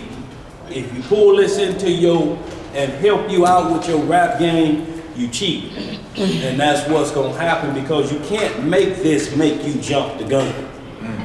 That's what's gonna happen because if you saying this, keep saying, bed, this gonna marry us, the bed gonna marry us, the bed gonna marry us. Before the public acknowledgement, and all we talking about is two. Before somebody else know y'all get together for eternity. Yeah. Not a one-night stand. A stand of eternity. Two different mindsets. And that's what you do anyway. When you sleeping with one night, but that's eternity. That's eternity. When a man ejaculates in a woman, his sperm, that DNA stay on her brain forever. Look it up. That is on her brain forever. Forever. Yeah, how many different personalities you have from when you was a teenager, and then you claim you ain't crazy? One minute you happy, one minute you this way, one minute. Same thing with the man. Like this is. Remember, we made in his expression, his eternity. So when we laying down eternally with each other. That's right. So that's what I'm saying. Like, look, we can know all that. We can identify all that. We need to know how to deal with it. Right. Like, how do you deal with it? Like, you can know all that and go out here and see something that put fire in your bones. Right. And be like, man. Right. Feel me? Dang, bro, you taught a class. That's called lust, but I like the way you feel. Right. You feel me? Like, it gotta be taught how do you deal with that. Because that's gonna keep coming back to you as long as you're alive. Man, how do you deal with that, you feel me, in a righteous manner? Like, how do you tame that wild horse? How do you tame it? Joseph? You say what, bro? Pray for the spirit of Joseph. Yeah, pray for that's a good example. You know what I'm saying? How do I, like, is there something wrong with being attracted? I mean, No, it's not. That's how people Right. I'm saying, is it wrong with being attracted to somebody? That's how people hook. You don't hook up with a walrus. Right. You know what I'm saying? So you're like, dang, so there's gonna be some type of energy igniting this going on, right? So how do I harness that in a righteous manner? And then, you know what I'm saying, come together in a righteous manner. That would need to be taught. We can identify everything down there. We can get down to the exact names of these spirits and all that. But the trial coming right back as soon as you leave about it. Absolutely. If you ain't going through it right now, looking at some of these pretty daughters. You understand? You gotta know how to deal with that. That's what I'm talking about. Like when brothers get older, then they understand. But you talking about young. But it don't stop because you're older. Look, and what he's saying is, acknowledging as a young man, this the same woman I'm gonna be with. One of us gonna see the other one in a coffin. If that mindset is there, but if it's not there and it's only for the temporary, just for tomorrow, you gotta be thinking, we gonna get to a point where we ain't gonna be able to satisfy each other in that area. What satisfaction now becomes is remembering those times and sitting up having a cup of coffee somewhere, walking, me and you still together and everybody seeing that, and then we remember them times, and what you're seeing is the offspring, the children. Yeah. You know, so that's what we're looking for, that mindset. But when you get back to it, like he's saying, what will stop a young man from that? And that's being to start teaching them. That's right. Like I say, that wait, bro, just wait. It ain't a bad thing to wait. Isaac was 40. Look, and then with the wisdom, the whole wisdom, that's why it's important for certain topics not to be taboo amongst us. You feel me? Yeah, absolutely. The elders need to be able to relate. I mean, need to be able to talk to the youngest, like, so you don't make the same mistake I made, man. You feel me? He be like, well, you all in my business. The whole Bible is full of folk business. That's right. I think David wants you to know what he did with Bathsheba. That's right. Judah wants you to know what he did with Tamar. You feel me? So we gotta be able to talk about these things, and then, you feel me, get the wisdom from the elders who have been down the road so many times where we're gonna be making the same mistake. But we gotta be able to rap with one another. Everybody like, oh, this is just a topic we just can't talk about. Oh my God. You feel me? Because if we don't talk about it, then guess what, bro? We're gonna be rolling the dice out here. That's right. Like, hey, the best teacher's experience. So since y'all not teaching me, I'm out here shaking the dice until I don't crap out. That's right. Until I hit my point. You see what I'm saying? Like the book of Titus tells the older women to teach That's the right. younger. Right. The elder sisters should be teaching the younger sisters, like, look, girl, I already know. I used to go through that. This how what you do. You feel me? How to be obedient and all that. No doubt. The elder brother should be telling me, look, bro, I know you got a high sex drive. Right. I was 18. I was 25. You feel me? Then you got your head on your shoulders. These women ain't got no men. Right. You gonna be getting thrown at you from left field all over the place. You want to be able to deal with this. Is it when the wind blows? Yeah, Right. yeah. Right. And then, you know, that's the elder right there told us about the black seed oil. That's what I'm saying. Yes, sir. See, that's what I'm saying. Like that black seed oil is the 4% this. Like, I'm just saying, bro. We should be able to rap like that to where we can know, because the energy is there. It's on the transfer. So we be able to get that. How do we harness that and make a righteous union behind it instead of all these bad examples? You feel me? So the line of communication got to be open between the elders and the younger generation. Right. Or you just gonna have a whole kingdom of makeup children. If you all get together, everybody think y'all done broke up, and then all of a sudden here come you again in her belly. That's all makeup children. We know when makeup children time comes, all of our past, all the problems that we had, we're gonna forget about them to right now. And then as soon as it's over, like James said, and when lust has conceived, it brings forth what? Sin. And when sin, what does it bring forth? So y'all, we have to be careful that lust don't bring forth sin and then death, because lasciviousness set in, or turn like the older brother, so we can let brother move on. We used to call it a man with a white liver. Today they call it a nymphomaniac. He can't stop.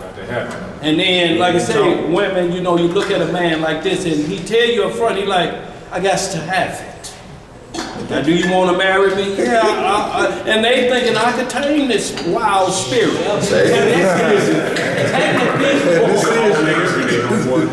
Until all day, every day. Until all day, every day, because what happens is you start to get in a contest of who can break the bad wheel. You know, and the woman telling the man that, you know, this is why you ought to be here, because this makes you feel better. The man was saying, well, can't that take place unless my staff is involved? You know, then you get a contest, and then you move it to other things. So you tell a woman, stick your finger in your ear and do like this. Which feels better, your finger or your ear?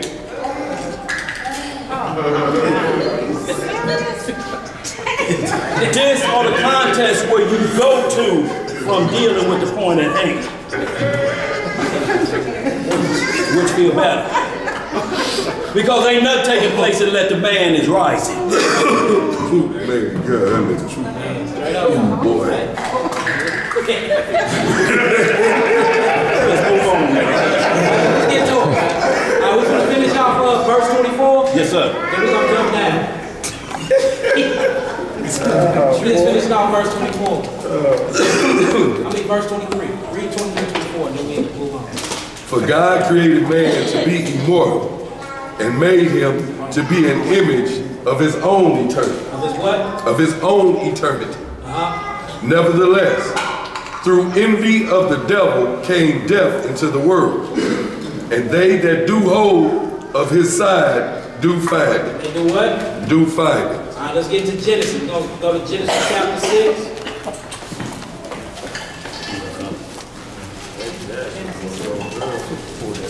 Genesis 6, 1 through 4.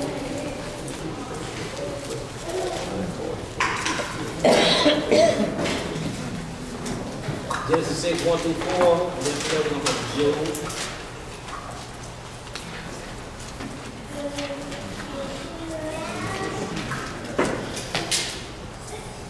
Now we're finna get into it. This ain't gonna take that long.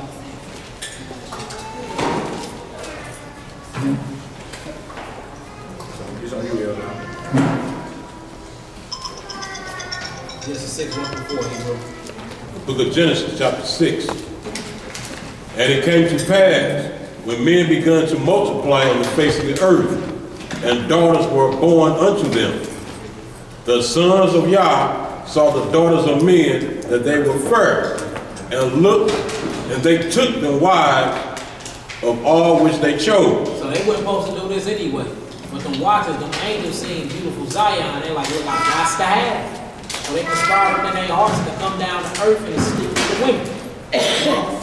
And Yahweh said, my spirit shall not always strive with man, for that he also is flesh.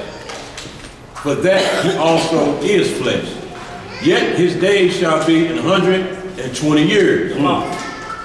There were giants in the earth in those days. So the angels slept with the women, and the women gave birth to giants. Come on. And also after that, when the sons of God came in unto the daughters of men, and they bare children unto them, the same became mighty men which were of old, men of renown. Well, let's get into this real quick. We're going to get Jude. We're going to play the lost book 2 times, and then we get into it. Let's go to Jude 6 or 7. And y'all, a lot of camps teach also that the sons of God were like Adam's seed. The only problem you're gonna have that is that every time we have a child of 2 different races, that child should be an automatic giant. Right. Yeah, that don't make sense. And that don't make no sense. Don't make no sense at all. Because it ain't happening. Or somebody that do great acts. Right. You know what I'm saying? 'Cause that's what they'll say. Well, not no giant, but like a great man, like that did mighty acts. Right. But that ain't the case either. Right, because we should be talking about Blake Griffin versus Jordan. Yeah. Abilities. Yeah. If that's what happened when you're saying if you're mixed races, this is what it was. These were actual angels. Yeah. The sons of God mentioned in Job 38. Unless you're saying Satan is a man, so we need to find him in the Garden of Eden because that's who convinced Eve to do what she did. Right. So that's just saying that so you don't get caught up in understanding the difference of the sons of God versus the sons of men. 2 different things. You know, the only 2 places you're going to see sons of God is back to Adam's lineage and the end of Christ's lineage. Right. Because those 2 were only called the true sons of God. That's because right. They were both begotten of the Most High, so to speak. The first man of the earth and the second man from heaven. So we understand that when you see sons of God, but all the prophets are labeled as sons of men. Yeah. Go ahead, brother. Book of Jude, verse 6. And the angels which kept not the first estate, but left their own habitation. So now we see that these sons of God were angels. Come on. He hath reserved in everlasting chains under darkness unto the judgment of the great day. So we see that the angels, it can't be the angels that's turned to demons, because the angels are bound. So what turned to demons then? You got to get to their offspring. Then you will see what you battling with out here, and you will see that when you lay down and you lay by lust, these demons are using your body as a host to lay. So they swapping out information through you. That's right. You gonna have to pay for allowing your soul to be operated by demonic spirits. So you finna do eternal damnation in the lake of fire because you allow the demons to use you as a host. That's right. Come on. Even as Sodom and Gomorrah and the cities about them in like manner, giving themselves over to fornication. Doing what? Giving themselves over to fornication. So you see what these spirits do? These demons get in you. They drive off your lust. Next thing you know, you become an idolater, a fornicator, and you're doing all kinds of manners of wickedness, all because you let these spirits get in you and influence you. Come on. And going after strange flesh, are set forth for an example, suffering the vengeance of eternal fire. All right, anybody got they Enoch on? Yeah. All right, look, turn 15. Turn to Enoch, 15 and 16. Sounds already there. You got it? No, you can read it in what's right here. No, go ahead, man. He knows. Quick right there. Who will? Enoch chapter 15 and 16. Yeah. The book of Enoch, chapter 15. So we're finna see where these demons come from and how they operate. Right. First book of Enoch, chapter 15, verse 1. But he raised me up and said to me with his voice, Enoch. I then heard, do not fear, Enoch, righteous man, scribe of righteousness. Come near to me and hear my voice. And tell the watchers of heaven on whose behalf you have been sent to intercede. It is meet for you that you intercede on behalf of man, and not man on your behalf. For what reason have you abandoned the high, holy, and eternal heaven, and slept with women, and defiled yourselves with the daughters of the people? You see that? So we see the angels up in heaven, the chiefs, the angels actually fell to their lust. Now think about man. And these angels had all the knowledge in the world. So that lets you know that lust just ain't just out for one person. Lust is out for everybody. That spirit is out for everybody. It's up to you to fight it. Like Mally said, it's up to us. Who is going to teach the younger generation? Like, hey, look, I went through that millions of times, bro. Don't do this time. Don't do it that way. Everything that glitter ain't gold. Get to know it first before you lay with them. You know what I'm saying? Who is going to start teaching the younger generation to look out for these signs? Hey, watch TV. People on TV trying to show you. Listen to the radio. It's all about bumping and grinding. Like putting each other on point for they won't end up in the same situations that we done put ourselves in any time.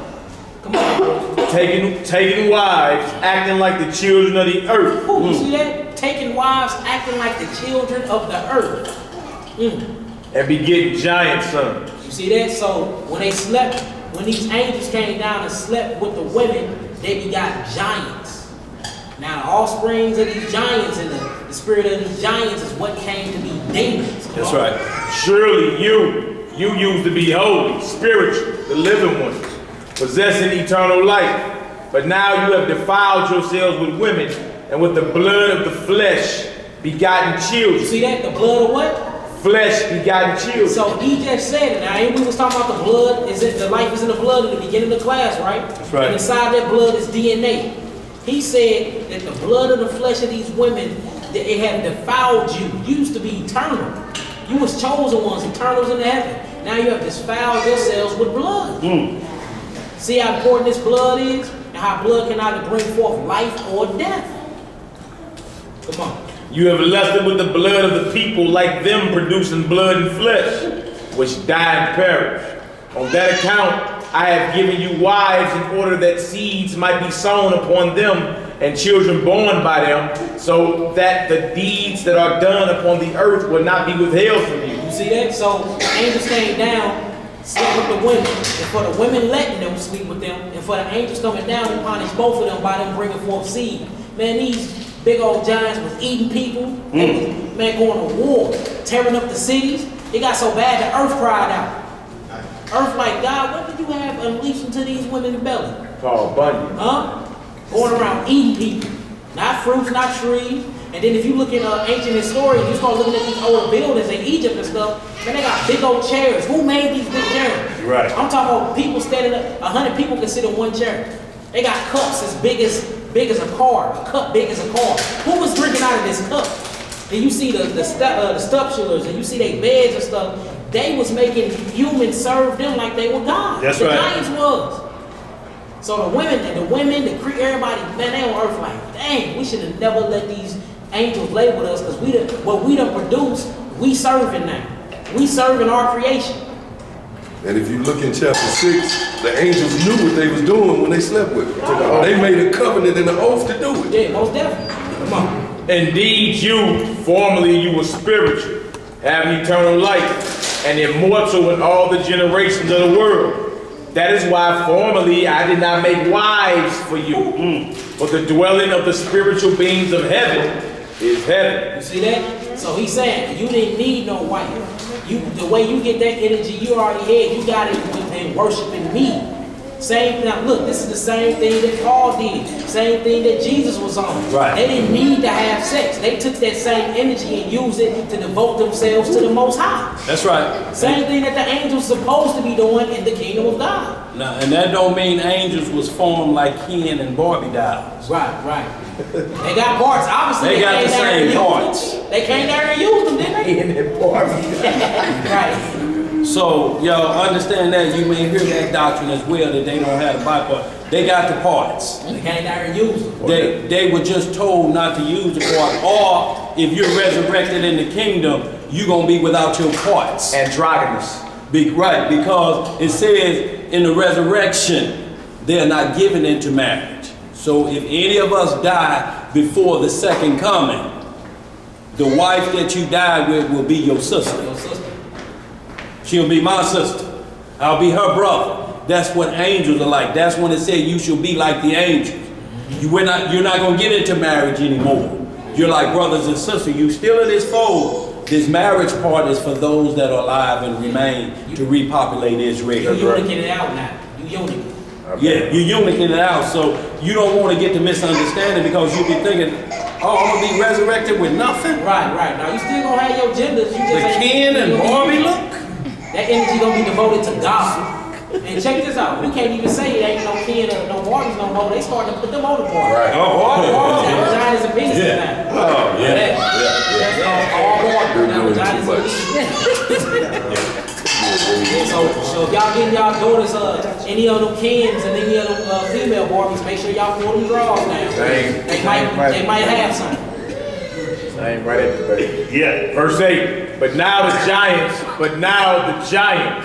who are born from the union of the spirits and the flesh shall be called evil spirits upon the earth. See that? Shall be called evil spirits upon the earth. Check this out, y'all. Go ahead, Hebrew. Because their dwelling shall be upon the earth and inside the earth. And inside the earth. So when the flood came and they died, and it was giants after the flood and they died, guess what happened to their spirit? That's right. Their spirit still remains. Yeah. Going in, to and fro within the earth, out of the earth, and jumping in people. Because they need a body to live. Remember, all spirit needs a body to experience reality. That's right. So they jumping into you becoming a host, and you acting out they wicked evil deeds. Falling. Is that movie Falling? Then jail back in the day. You acting out what they want you to do. They influencing you and you acting out. So when you see a demon or you feel like it's a demon in you, when you see demonic acts, no, and they all got names. You be like, hey man, this such and such son of Azazel, Bezael, and he does this. He like rip up books and burn Bibles. Oh, that's a spirit of a giant. That was dude's name in Falling. You see what I'm saying? That was his name. You see what I'm saying? So even these spirits have names, and most of these spirits, they love sex. They love sex. Right. All of them love sex, because sex is one of the only Other than the Holy Spirit, sex is the next thing that can get you that moment of eternity. Right. 5 minutes, but Right. it feel like it's 80 hours. Right, because you're hollering who while you're having it. I mean, he making sense. when you doing this, oh my, yeah, oh my God. But see, because you getting this ecstasy, you getting this. Look, what y'all think it was the tree that wanted? Why did Eve want it to be made wise so bad? What was this serpent? All this is talking about this sexual energy. That's why she laid down with Satan in the first place. Saying all this is spiritual. Like whenever you lay down, what happens is you can either force your pineal. Look this stuff up. You can either force it open, doing magical, dark, demonic rituals. You either be reborn again to force your third eye open, or you open it all the time. Every time you lay down and you have sex, you open your third eye. So this is the way to eternity. And that's why people lust for it, because you can't get that feeling doing nothing else. Right. I'm talking about lust for it, so you risk your life. Yeah. Like autoerotic asphyxiation. Yeah. I'm strangling myself while I'm whooping myself like it owed me money at the same time. You put a belt around your neck in the closet and you're doing that. So you and pleasing yourself. You masturbate while hanging. You coming and leaving at the same time. These are the rules that they teach men, that there's no better feeling than this, to know you're at death's door. When you do this, what greater pleasure can that be? I went out like that. So when somebody finds you like this, like they found Kung Fu, David Carradine with his shorts around his ankles. Yeah. I did not know that until you told me. And the reason they talk about mandrake, they say it'll screen the root of it. But they said most of mandrake fields happen where most men were hung at. Wow. You know what I'm saying? Because they said when you hang, it just drips on the soil. That's great. I didn't know that. And the mandrake root is in the shape of a man or a woman. Yeah. The root is the most dangerous part. So you can't partake of the mandrake? Not the root. Okay. They say it's actually, you can hear it screaming. Dogs hear it scream all the time. The love apple, the mandrake. Mandrake. Got spirits in it. And then think about this too, when you ejaculate and you letting forth that DNA and that life. You know what I'm saying? Like you actually becoming a creator at this point. Yeah. That's why the ejaculation feels so good, because you shoot forth life. You shoot forth this spark through your blood. Makes sense why it's so addictive. Come on, let's finish this off, bro. Verse, evil spirits have come out of their bodies, because from the day that they were created from the holy ones, they became the watchers. Their first origin is the spiritual foundation. They will become evil upon the earth and shall be called evil spirits. So this is where demons come from. So demons are the offsprings of fallen angels. It's the spirit of the giants that was ruling and tormenting the hell out of this world. So that's a demon. But them is demons to this day that be inside of mankind. Be inside of man to this day. When somebody get drive crazy and killed their mama, their whole family, and blew their brains out, that was a demon. It's actually a suicidal demon. She have a name. It's a woman demon. She got a name. So now you know what's jumping into the people when they commit suicide. And it wasn't birthed yesterday. No, it's been around since eternity. Since the beginning. What's her name? What's the name? I don't like calling out all of them. I got a few of them I call out. But like, you just ain't supposed to just call out demons. Okay, I got you. Right. What you say, y'all? Because you actually called me. Say what?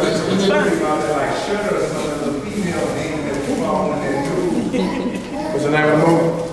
It's called Shudder. Look, all y'all do is, like I said, Bundy's show coming back on, heating up Lucifer. The whole thing is just about sex. That's all he does. That's all his demon with him does. Mace or master kill is. The whole deal is the intercourse with humans. His one mission is to get with this one human that he ain't been able to use his wiles on. So that's his challenge. But and the main thing, they got other angels falling. They got a brother falling. Come back. He was supposed to be a watcher. Yeah, Dad wants to talk to you. Yeah, he's supposed to be watching and got his wings took because he done had sex with the psychiatrist, the same one Lucifer done had sex with. So now you got two men on this one woman, so now, but Lucifer already fallen. It's this other demon, the brother demon, that's trying to regain his wings, so to speak. So they showing up exactly what he read right in front of your face, because there ain't gonna be no excuse on Judgment Day. You sitting there watching Lucifer, wasn't you? So you didn't see none of what he read in Enoch 14 chapter. Right. You watching it on TV, y'all. That's the way the devil plays, so it's without excuse. Everything he showed you, his end game is, I need you in the lake of fire with me. So I'm gonna put everything right there so you can't deny what you're trying to say, and I ain't gonna trick you either. Damn, it's even down to the look. These demons so out with it, they tell you their name. Here go my name. Since her name is Ashmaya, it's A-E-S-H-M-A, and she is part of suicide and rage, and this is a Hebrew name. All these demons I'm going to mention, origins is Hebrew name. All this is in your demonology Bible, King James Version. We'll list all of them. You get into certain books of Solomon, list all these demon names and how he had control of them. Like, these demons are real. They come from, they the spirit of these giants.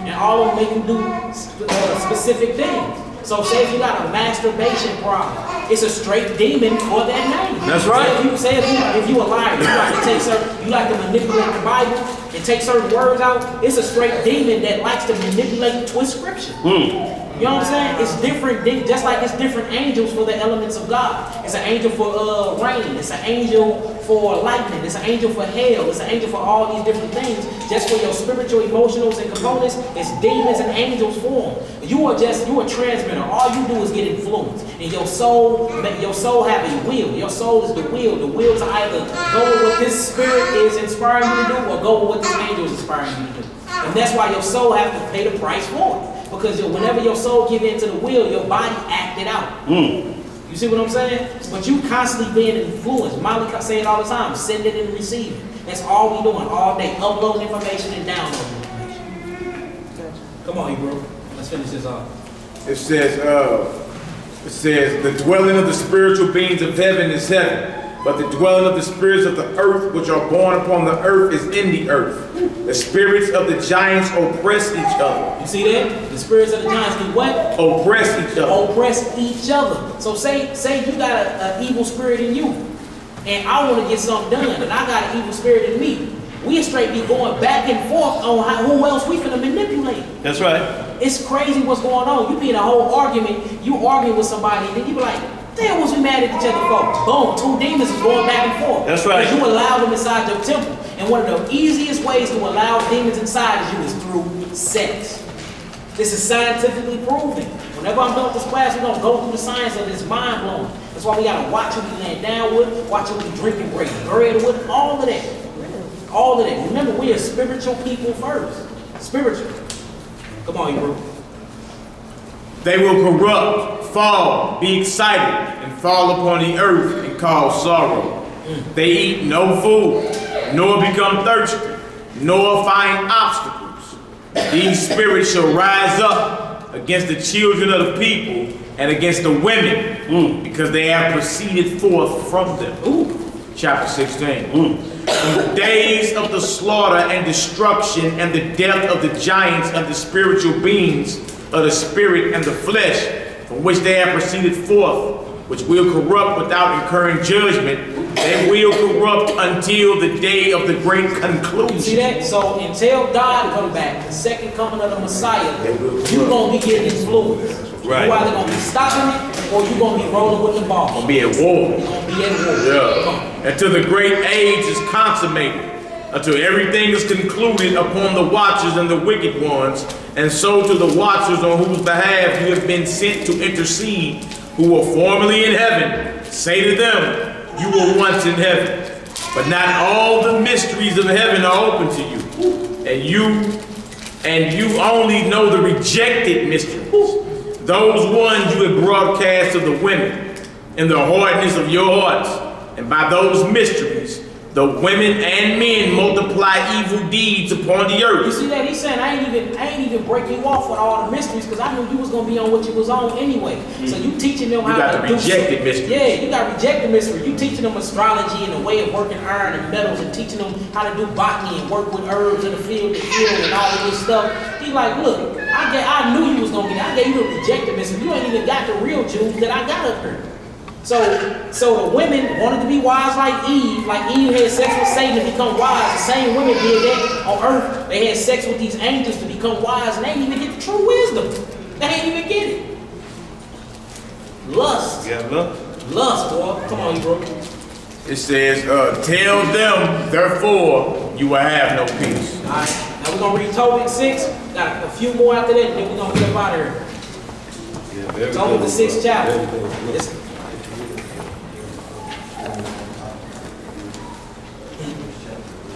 Open you. You want to get that now? Okay.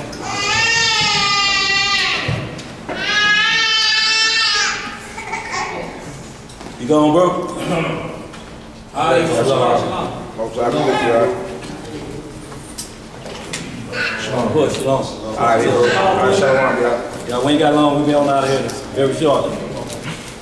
We're going to hit this Reuben. We're going to show a couple pictures and get into the names of some of these demons, then we get up out of here. Y'all, it's not to scare y'all or just to have voodoo type of doctrine. What we're talking about is when you ain't around your brothers physically, when you're alone, even if you laying in the bed with your husband or wife, when you laying in the bed with them, they can't help you. You've been trying to holler out so that they can get involved what's happening, and they can't hear you because you can't even speak. You're trying to, don't you hear me suffering, woman? You'd be like, I was touching you. She'd be like, you weren't touching me. Well, my spiritual body was. Because you're trying to get out of this, and that's where he likes to attack y'all. So this is the first place we have to get this strengthened in the supernatural. Yeah. You have to put on this armor first. You can be tough all that, we can wear all of this, fringes here and there, but when you do this, I'm gonna get you while you sleep. Let's see your fringes when you sleep. That's a whole other game. And what you talking about true, because we done had a brother say that man, when this visitor come to me, I start coming home from work and getting in the bed at 6 o'clock, 7 o'clock. So he looked forward to go. He looked forward to it until they sent another one that threatened his life. Yeah, they start doing them like this. Now they sitting up all night. Started at 2 or 3. Because we just read, Valley just read that they oppress each other. So say if Kylie come to you, if the demon Kylie come and she get her thing off. Now it's another one coming right. It don't stop. It do not stop. Once you let one in, they all banging for a spot because they need a host. That's right. They need a host. Like this is man. You see it though. Look how people acting. There's demons all around it, using people as hosts. Let's get this Tobit, chapter 6. It was on my. Thinking on you, bro.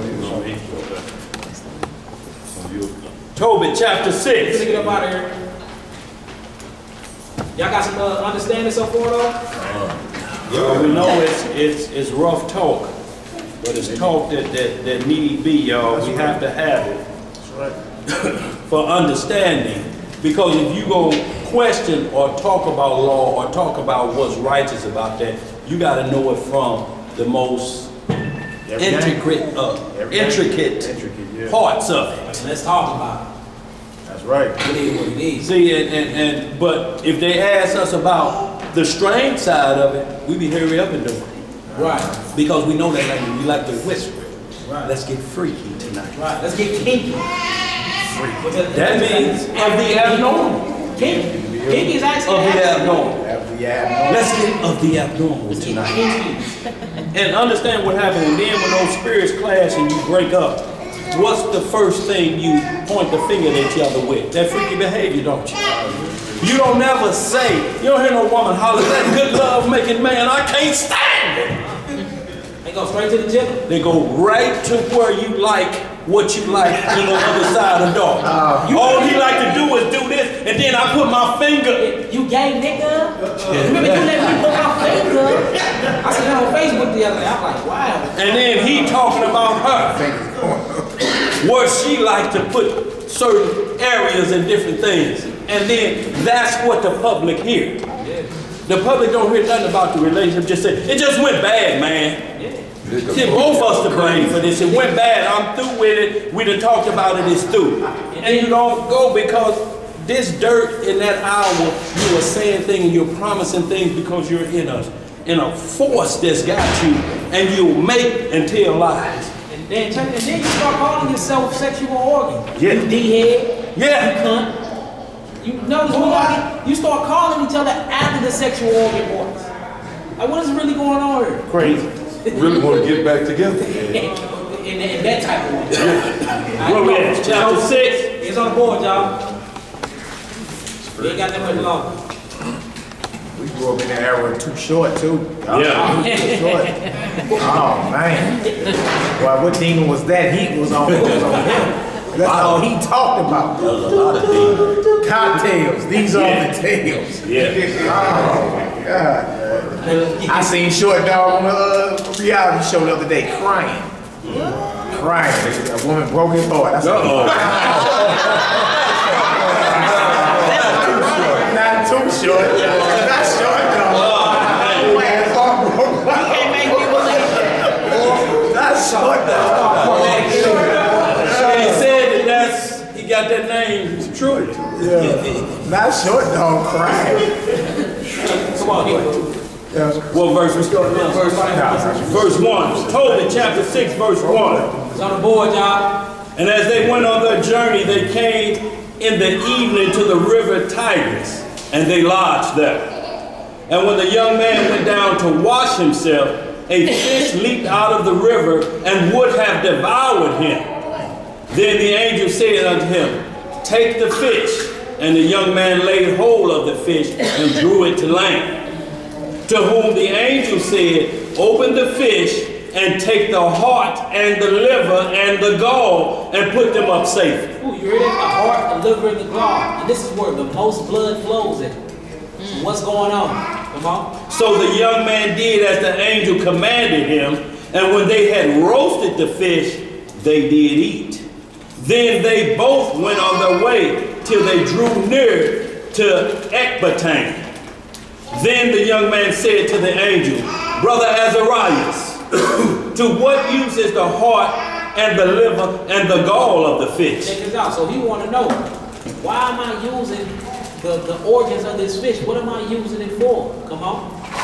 And he said unto him, touching the heart and the liver, if a devil or an evil spirit trouble any, if a devil or evil spirit trouble any, we must make a smoke thereof before the man or the woman, and the party shall be no more vexed. So it's kind of like when you burn frankincense and myrrh and do like smudges in your house or something. Or you see on, like they do throw garlic and put garlic on the door.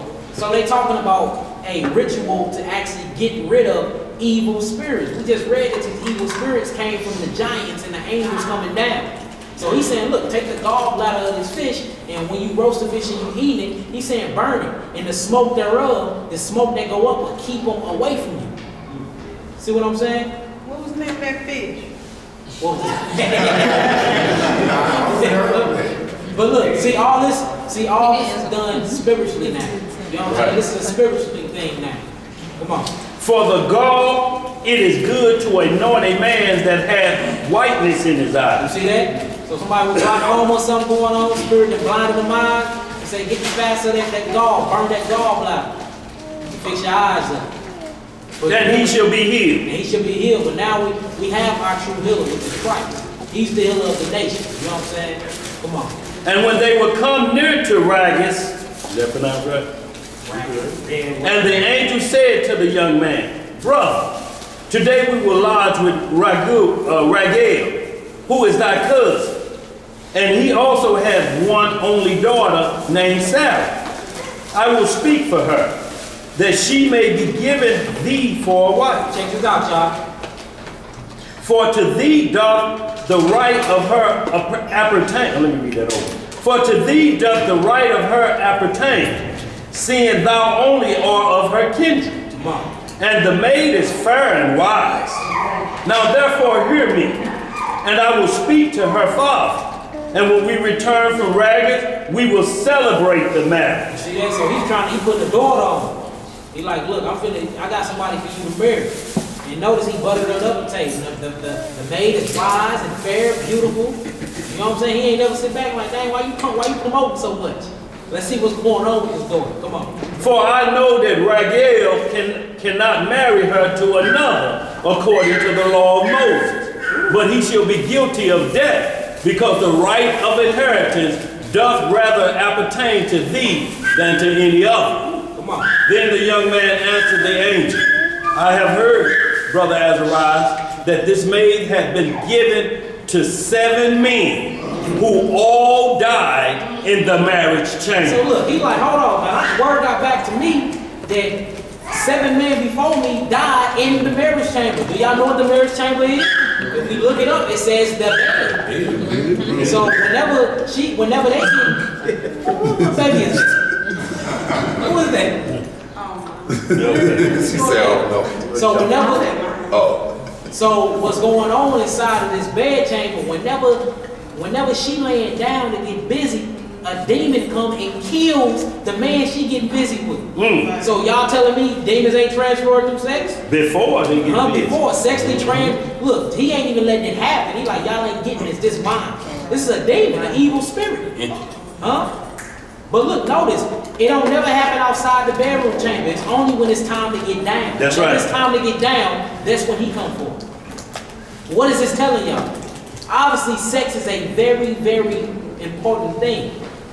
Come on. And now I am the only son of my father, and I am afraid, lest if I go unto her, I die. See that? If he go unto her, he die. He's like, look, if I have sex with her, I'ma die. He's like, I'm cool on all that. And I'm my only mother's child. He's like, I don't want nothing to do with that. Come on. As the other before, for a wicked spirit loveth her. You see that? He said, for a wicked spirit loveth her. Now my question is, how did this wicked spirit get this in contact with her like this anyway? How did this wicked spirit become in love with her in the first place? Right, why her? Why her? What has she done? What did she do? Or what happened with her and her parent? What happened where this spirit had leached onto her? Because remember, you have to accept spirits for them to even leach onto you in that type of manner. Come on. Which hurteth nobody, but those which come unto her. Wherefore I also fear lest I die and bring my father and my mother's life because of me to the grave with sorrow, for they have no other son to bury them.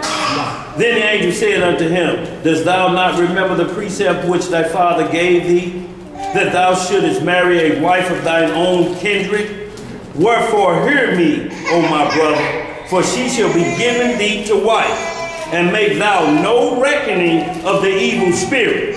For this same night shall she be given thee in marriage. So take for a walk for a little bit. And when thou shalt come into the marriage chamber, thou shalt take the ashes of perfume, and shall lay them upon and thou shalt lay upon them some of the heart and liver of the fish, and it shall make a smoke with, and thou shalt make a smoke with it. So you see that? She's saying when y'all get into that marriage chamber, y'all think you're busy and consecrating this marriage, bring some perfume and bring the stuff that I'm talking about with that fish and burn it around. Make these things an incense.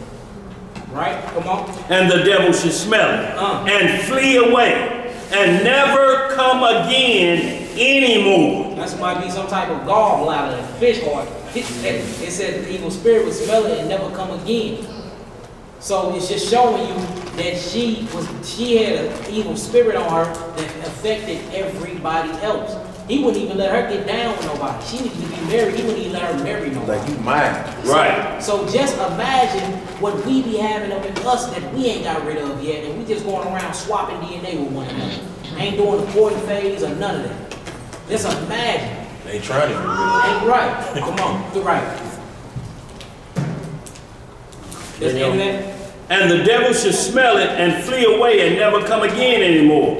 But when thou shalt come to her, rise up both of you and pray to Yah, which is merciful, who will have pity on you and save you. Fear not, for she is appointed unto thee from the beginning. Wow. And thou shalt preserve her, and she shall go with thee. Moreover, I suppose that she shall bear thee children. Now when Tobias had heard these things, he loved her, and his heart was effectually joined to her.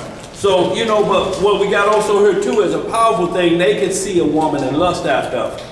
Yep. The deal is to get the woman to lust after them too. So even though women can take on this, an angel, one of these demonic spirits, can see a woman and he could be just overwhelmed with lust himself after this woman, and she ain't touched him, he just owns her.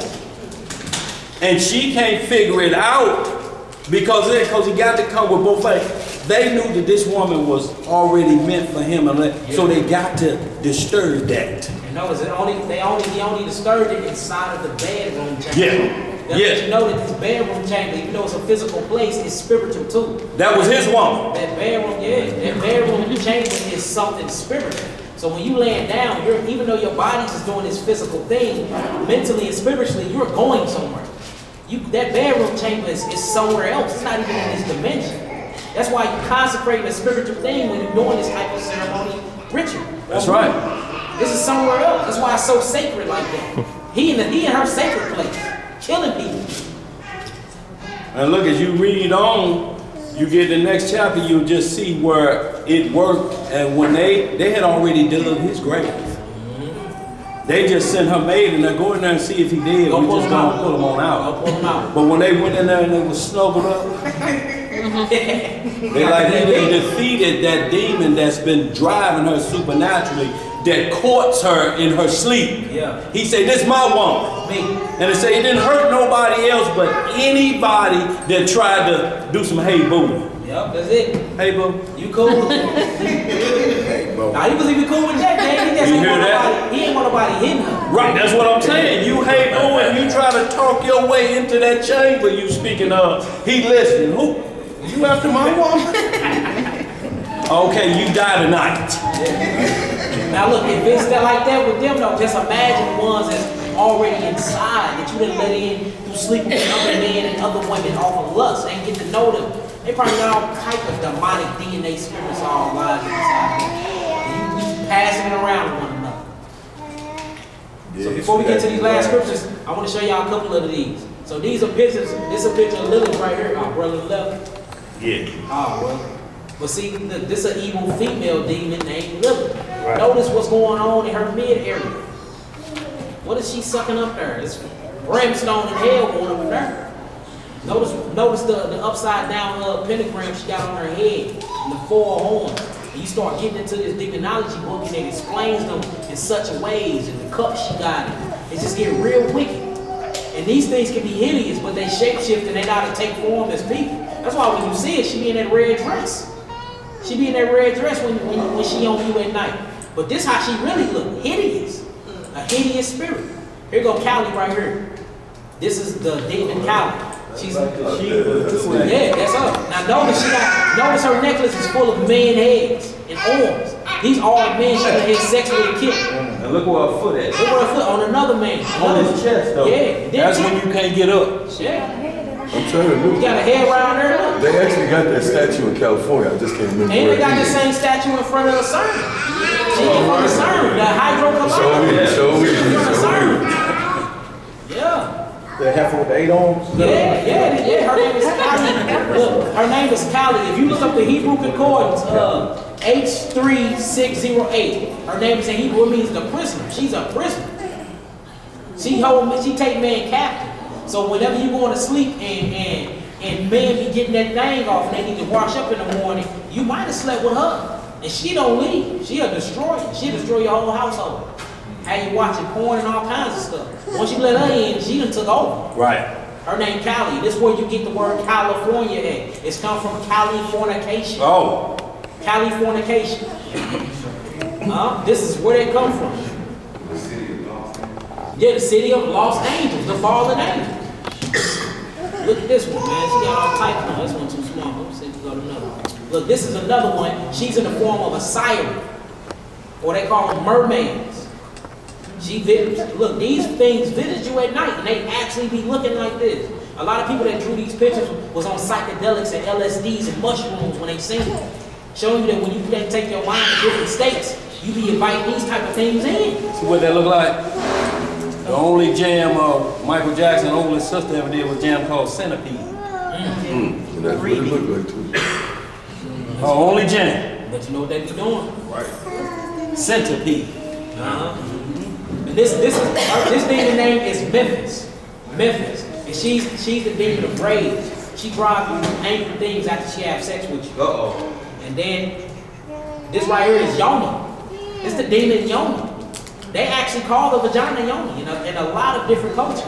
You got Yoni eggs, all of that. This is the demon Yoni. Hey, let me read something here. Go ahead, don't you read it now. Hey, y'all, this right here is about the secret society called the Thuggies. That's where you get the term thug from. All right, it's on Wikipedia. It says Thuggy. It's Hindu. It says refers to the acts of thugs, an organized gang of professional robbers and murderers. Thugs traveled in groups across the Indian subcontinent for 600 years. Although thugs trace their origin to 7 Muslim tribes, Hindus appear to have been associated with them in the early period.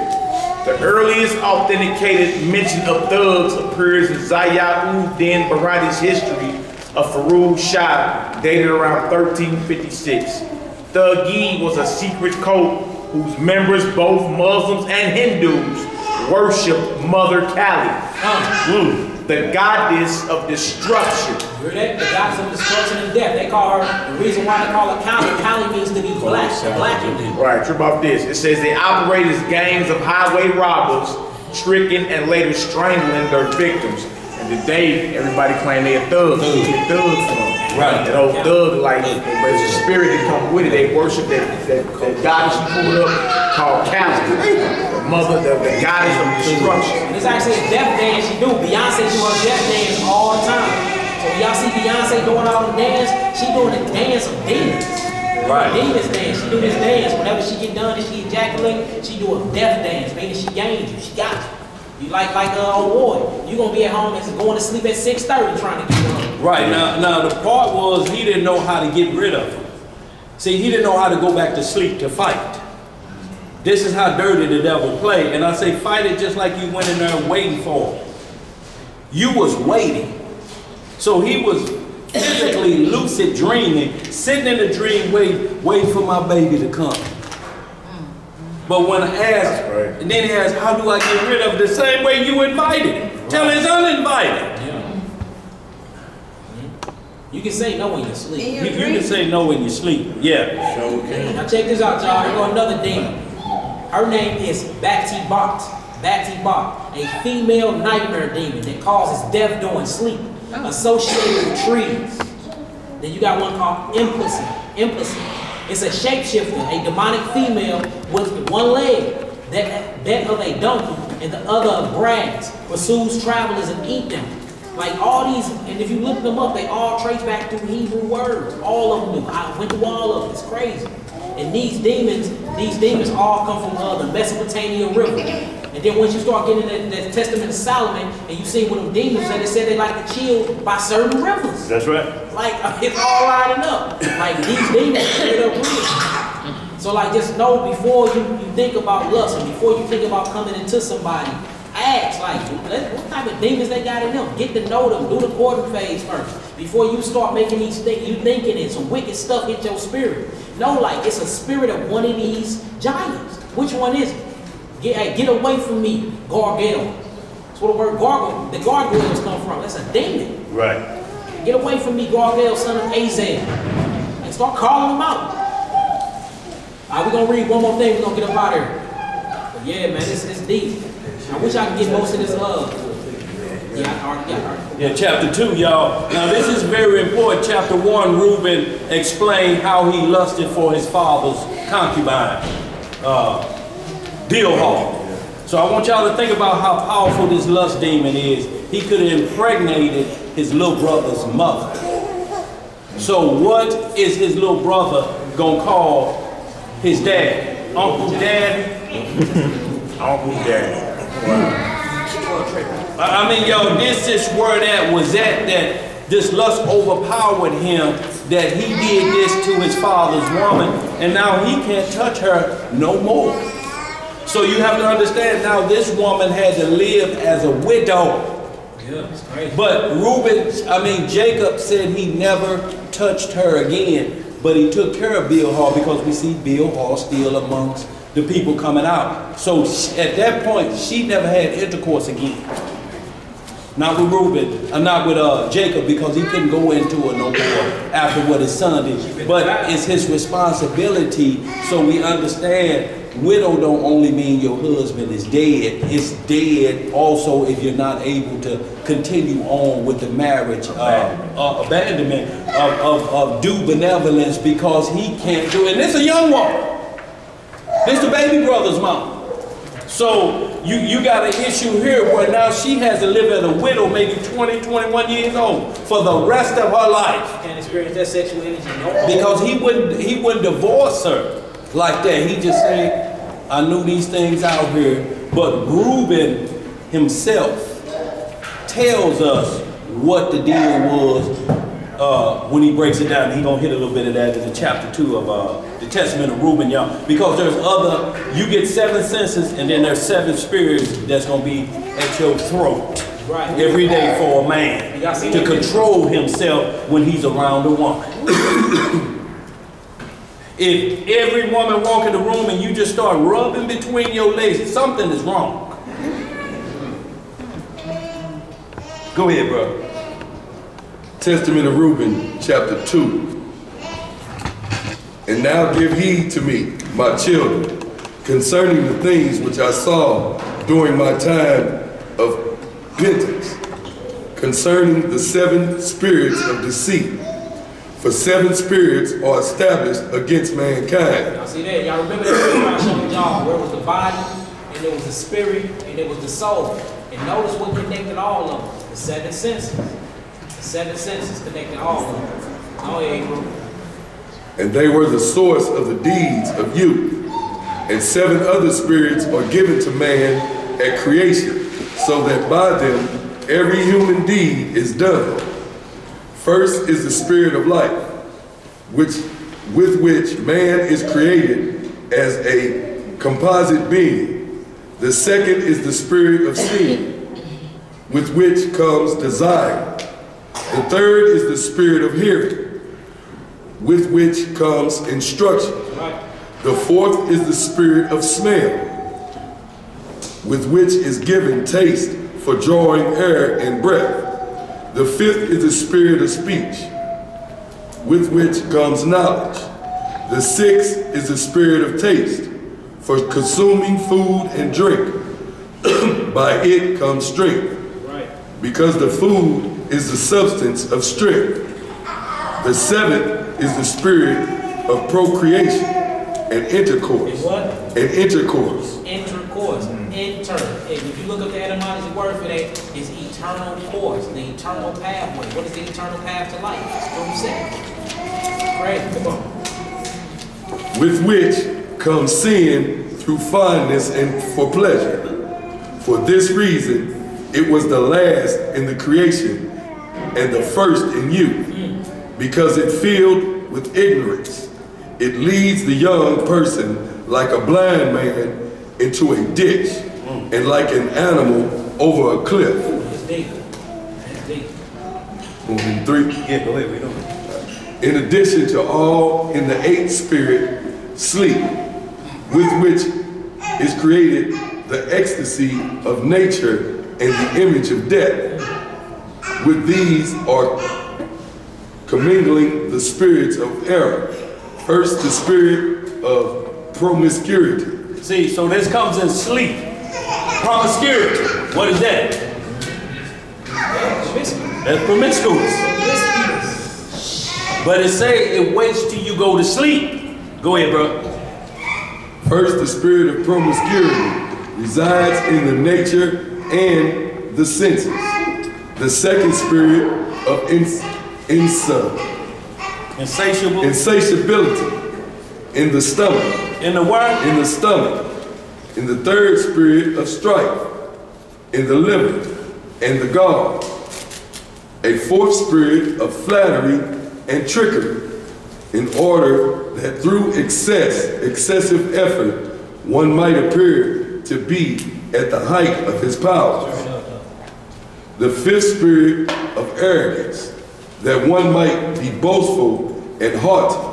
The sixth spirit of lying, which through destructiveness and rivalry handles his affairs smoothly and secretively, even with his relatives and his household.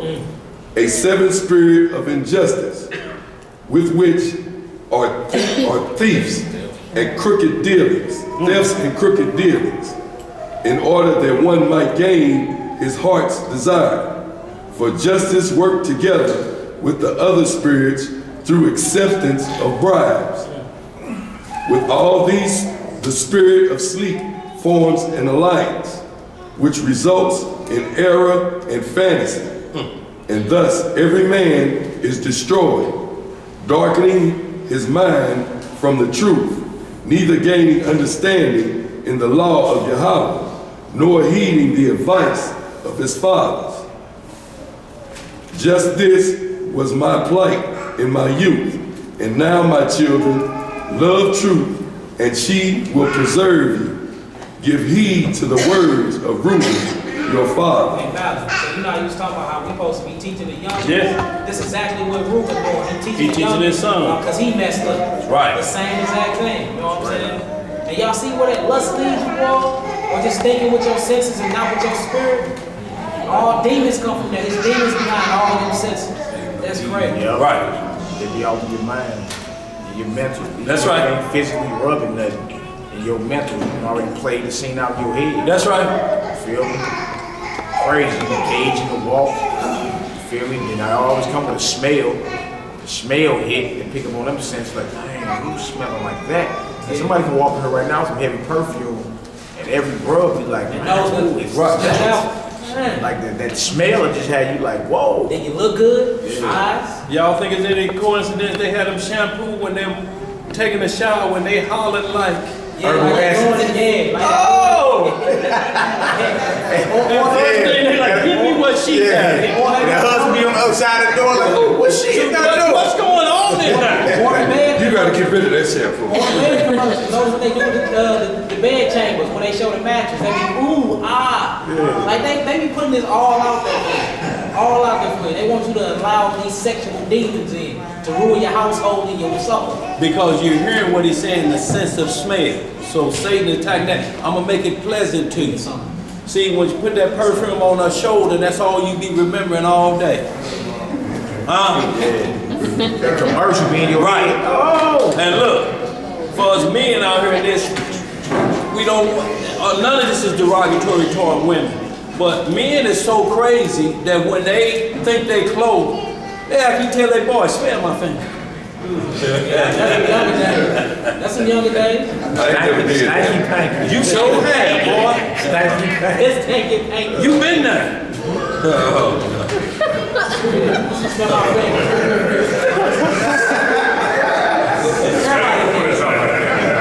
Watch a man, this the only fingernail is cut down to his bone. If all these got fingernails on it, watch that individual if this one is cut down to the bone.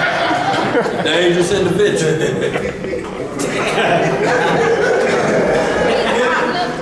It's a scam. In scripture, there, as Proverbs, it states about the women. There's a virtuous woman in there. Chapter 7, yeah. What's that? Okay, the woman that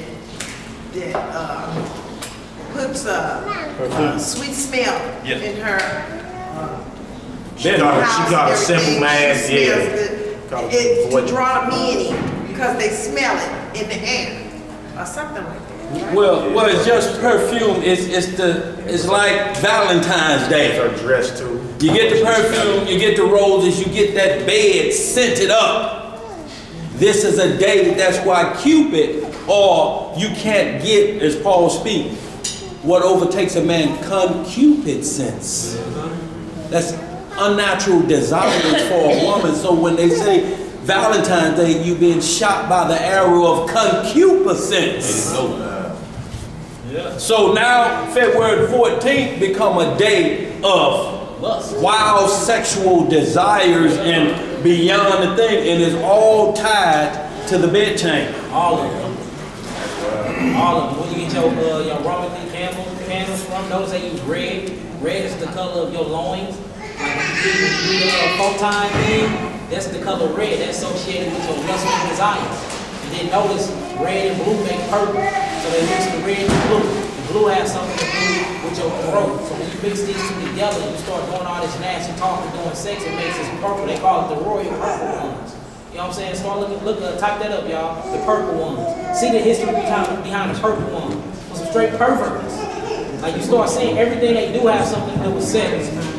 We're gonna read out I got a couple pictures to show y'all we get out of here. They just show it. So this is that butterfly I was talking about that matches this cascade. They call it the monarch butterfly. So this is going into the forms in your head. Keep going. So look, this is an actual woman's vagina, right? Check this out. This is a cascade of your head. Do y'all see the resemblance? Y'all see the resemblance? Like all this stuff is public information. Y'all can look it up y'all said. So this is where the all-seeing eyes is at. And then on the side is a woman's vagina. This is what they mean by that. They talk about the all-seeing eye, the holies of holy, the heel. They always talk about a woman's vagina. So whenever you see that, it's going up. When the arrow go up, that means it's a woman, a female. When it goes down, that means it's a male. What's the other one on the other side? It's an actual vagina. I see the ham, I can't see the other. Yeah, I ain't want to show all that. That's a big money thing. There's a lot of women. You know what it is. Now check this out. So this is the woman's vagina again, right? Now your throat is made like that too. So that's why when she said that she ate of the fruits of lies, and she keeps with her other lips. You have lips on your mouth, you have lips down there. This showing a mouth upside down. This is a woman's vagina. They is the exact same replica. And under your tongue, you have something that shoot forth saliva. Like, look this stuff up. And just look up the female parts of the body that matches the female parts, that sexual organs. And do the same thing with men. You will see they work the same way and they operate off the same system. So meaning, if you get turned on down there, you will turn on here and you're turned on here. Same thing. And then this will show you how it all starts off. And then this is getting into Little Red Riding Hood. Little Red Riding Hood is actually supposed to be a vagina, and a wolf was supposed to be eating a vagina. That's why if you see Mother Mary, look at Mother Mary. What does she check like, y'all? Mother Mary's in the middle at the top. That's Mother Mary. This is actually in the church on a plaque somewhere. What do that look like? What does that resemble? A woman's. Yes. Say it. So this going into the male's productive part. These two things is hanging in the middle, y'all. These are the pituitary glands. This is the pituitary gland. What do they look like? What do the pituitary gland look like? Say it. It mimics the testicles of a man. Keep hanging out. Come on now. Be so graphic. Check this out. This for you yoga. People that love yoga. Check this out. This is the female reproductive system. This is the male. Look at how you sit in yoga. The same exact way. It's the same exact thing. So yoga is a part of that. Now, it's things that they did in meditation that's different than our forefathers did. But when you start sitting in this position, you actually reposition yourself to the sexual organs and you're giving your way to the sexual energy. Look this stuff up. All this stuff has to do with demonic sex. All of them. They might tell you some different definitions, but it's not. So you see all these people that's a part of these secret societies and all of that, they always talk about it's about something else. It goes back to sex, because sex is the gateway to opening doors to demons. And that's what they're doing. They're trying to summon dark spirits to keep control of our mind. And they do it through sex. That's why in the youth they push the sex agenda. That's why in adulthood they push the sex agenda. Everything has became about sex. Why is that? And that's that same fruit, forbidden fruit that was eaten in the garden. Ain't nothing changed. It's been the same agenda and ain't gonna stop till Christ get here. These just some pictures. There's many more, but we ain't even got to get into That's all. why the majority of our music is sexually oriented. Yeah. Majority of our music. Because that's what that's their main agenda, to push that. Because they know that's the fastest way to transfer spiritual entity through sex. So watch who y'all land with. That was the whole point of the class. Merging souls and sexual intercourse, soul ties and STD, sexually transmitted demons. Watch who you land with. You don't know what you're swapping out. Everybody got some understanding? Yeah. All right, well, let's pray out. Yes! Choose wisely, people. You want me to cut it? Choose wisely. Yeah, cut it.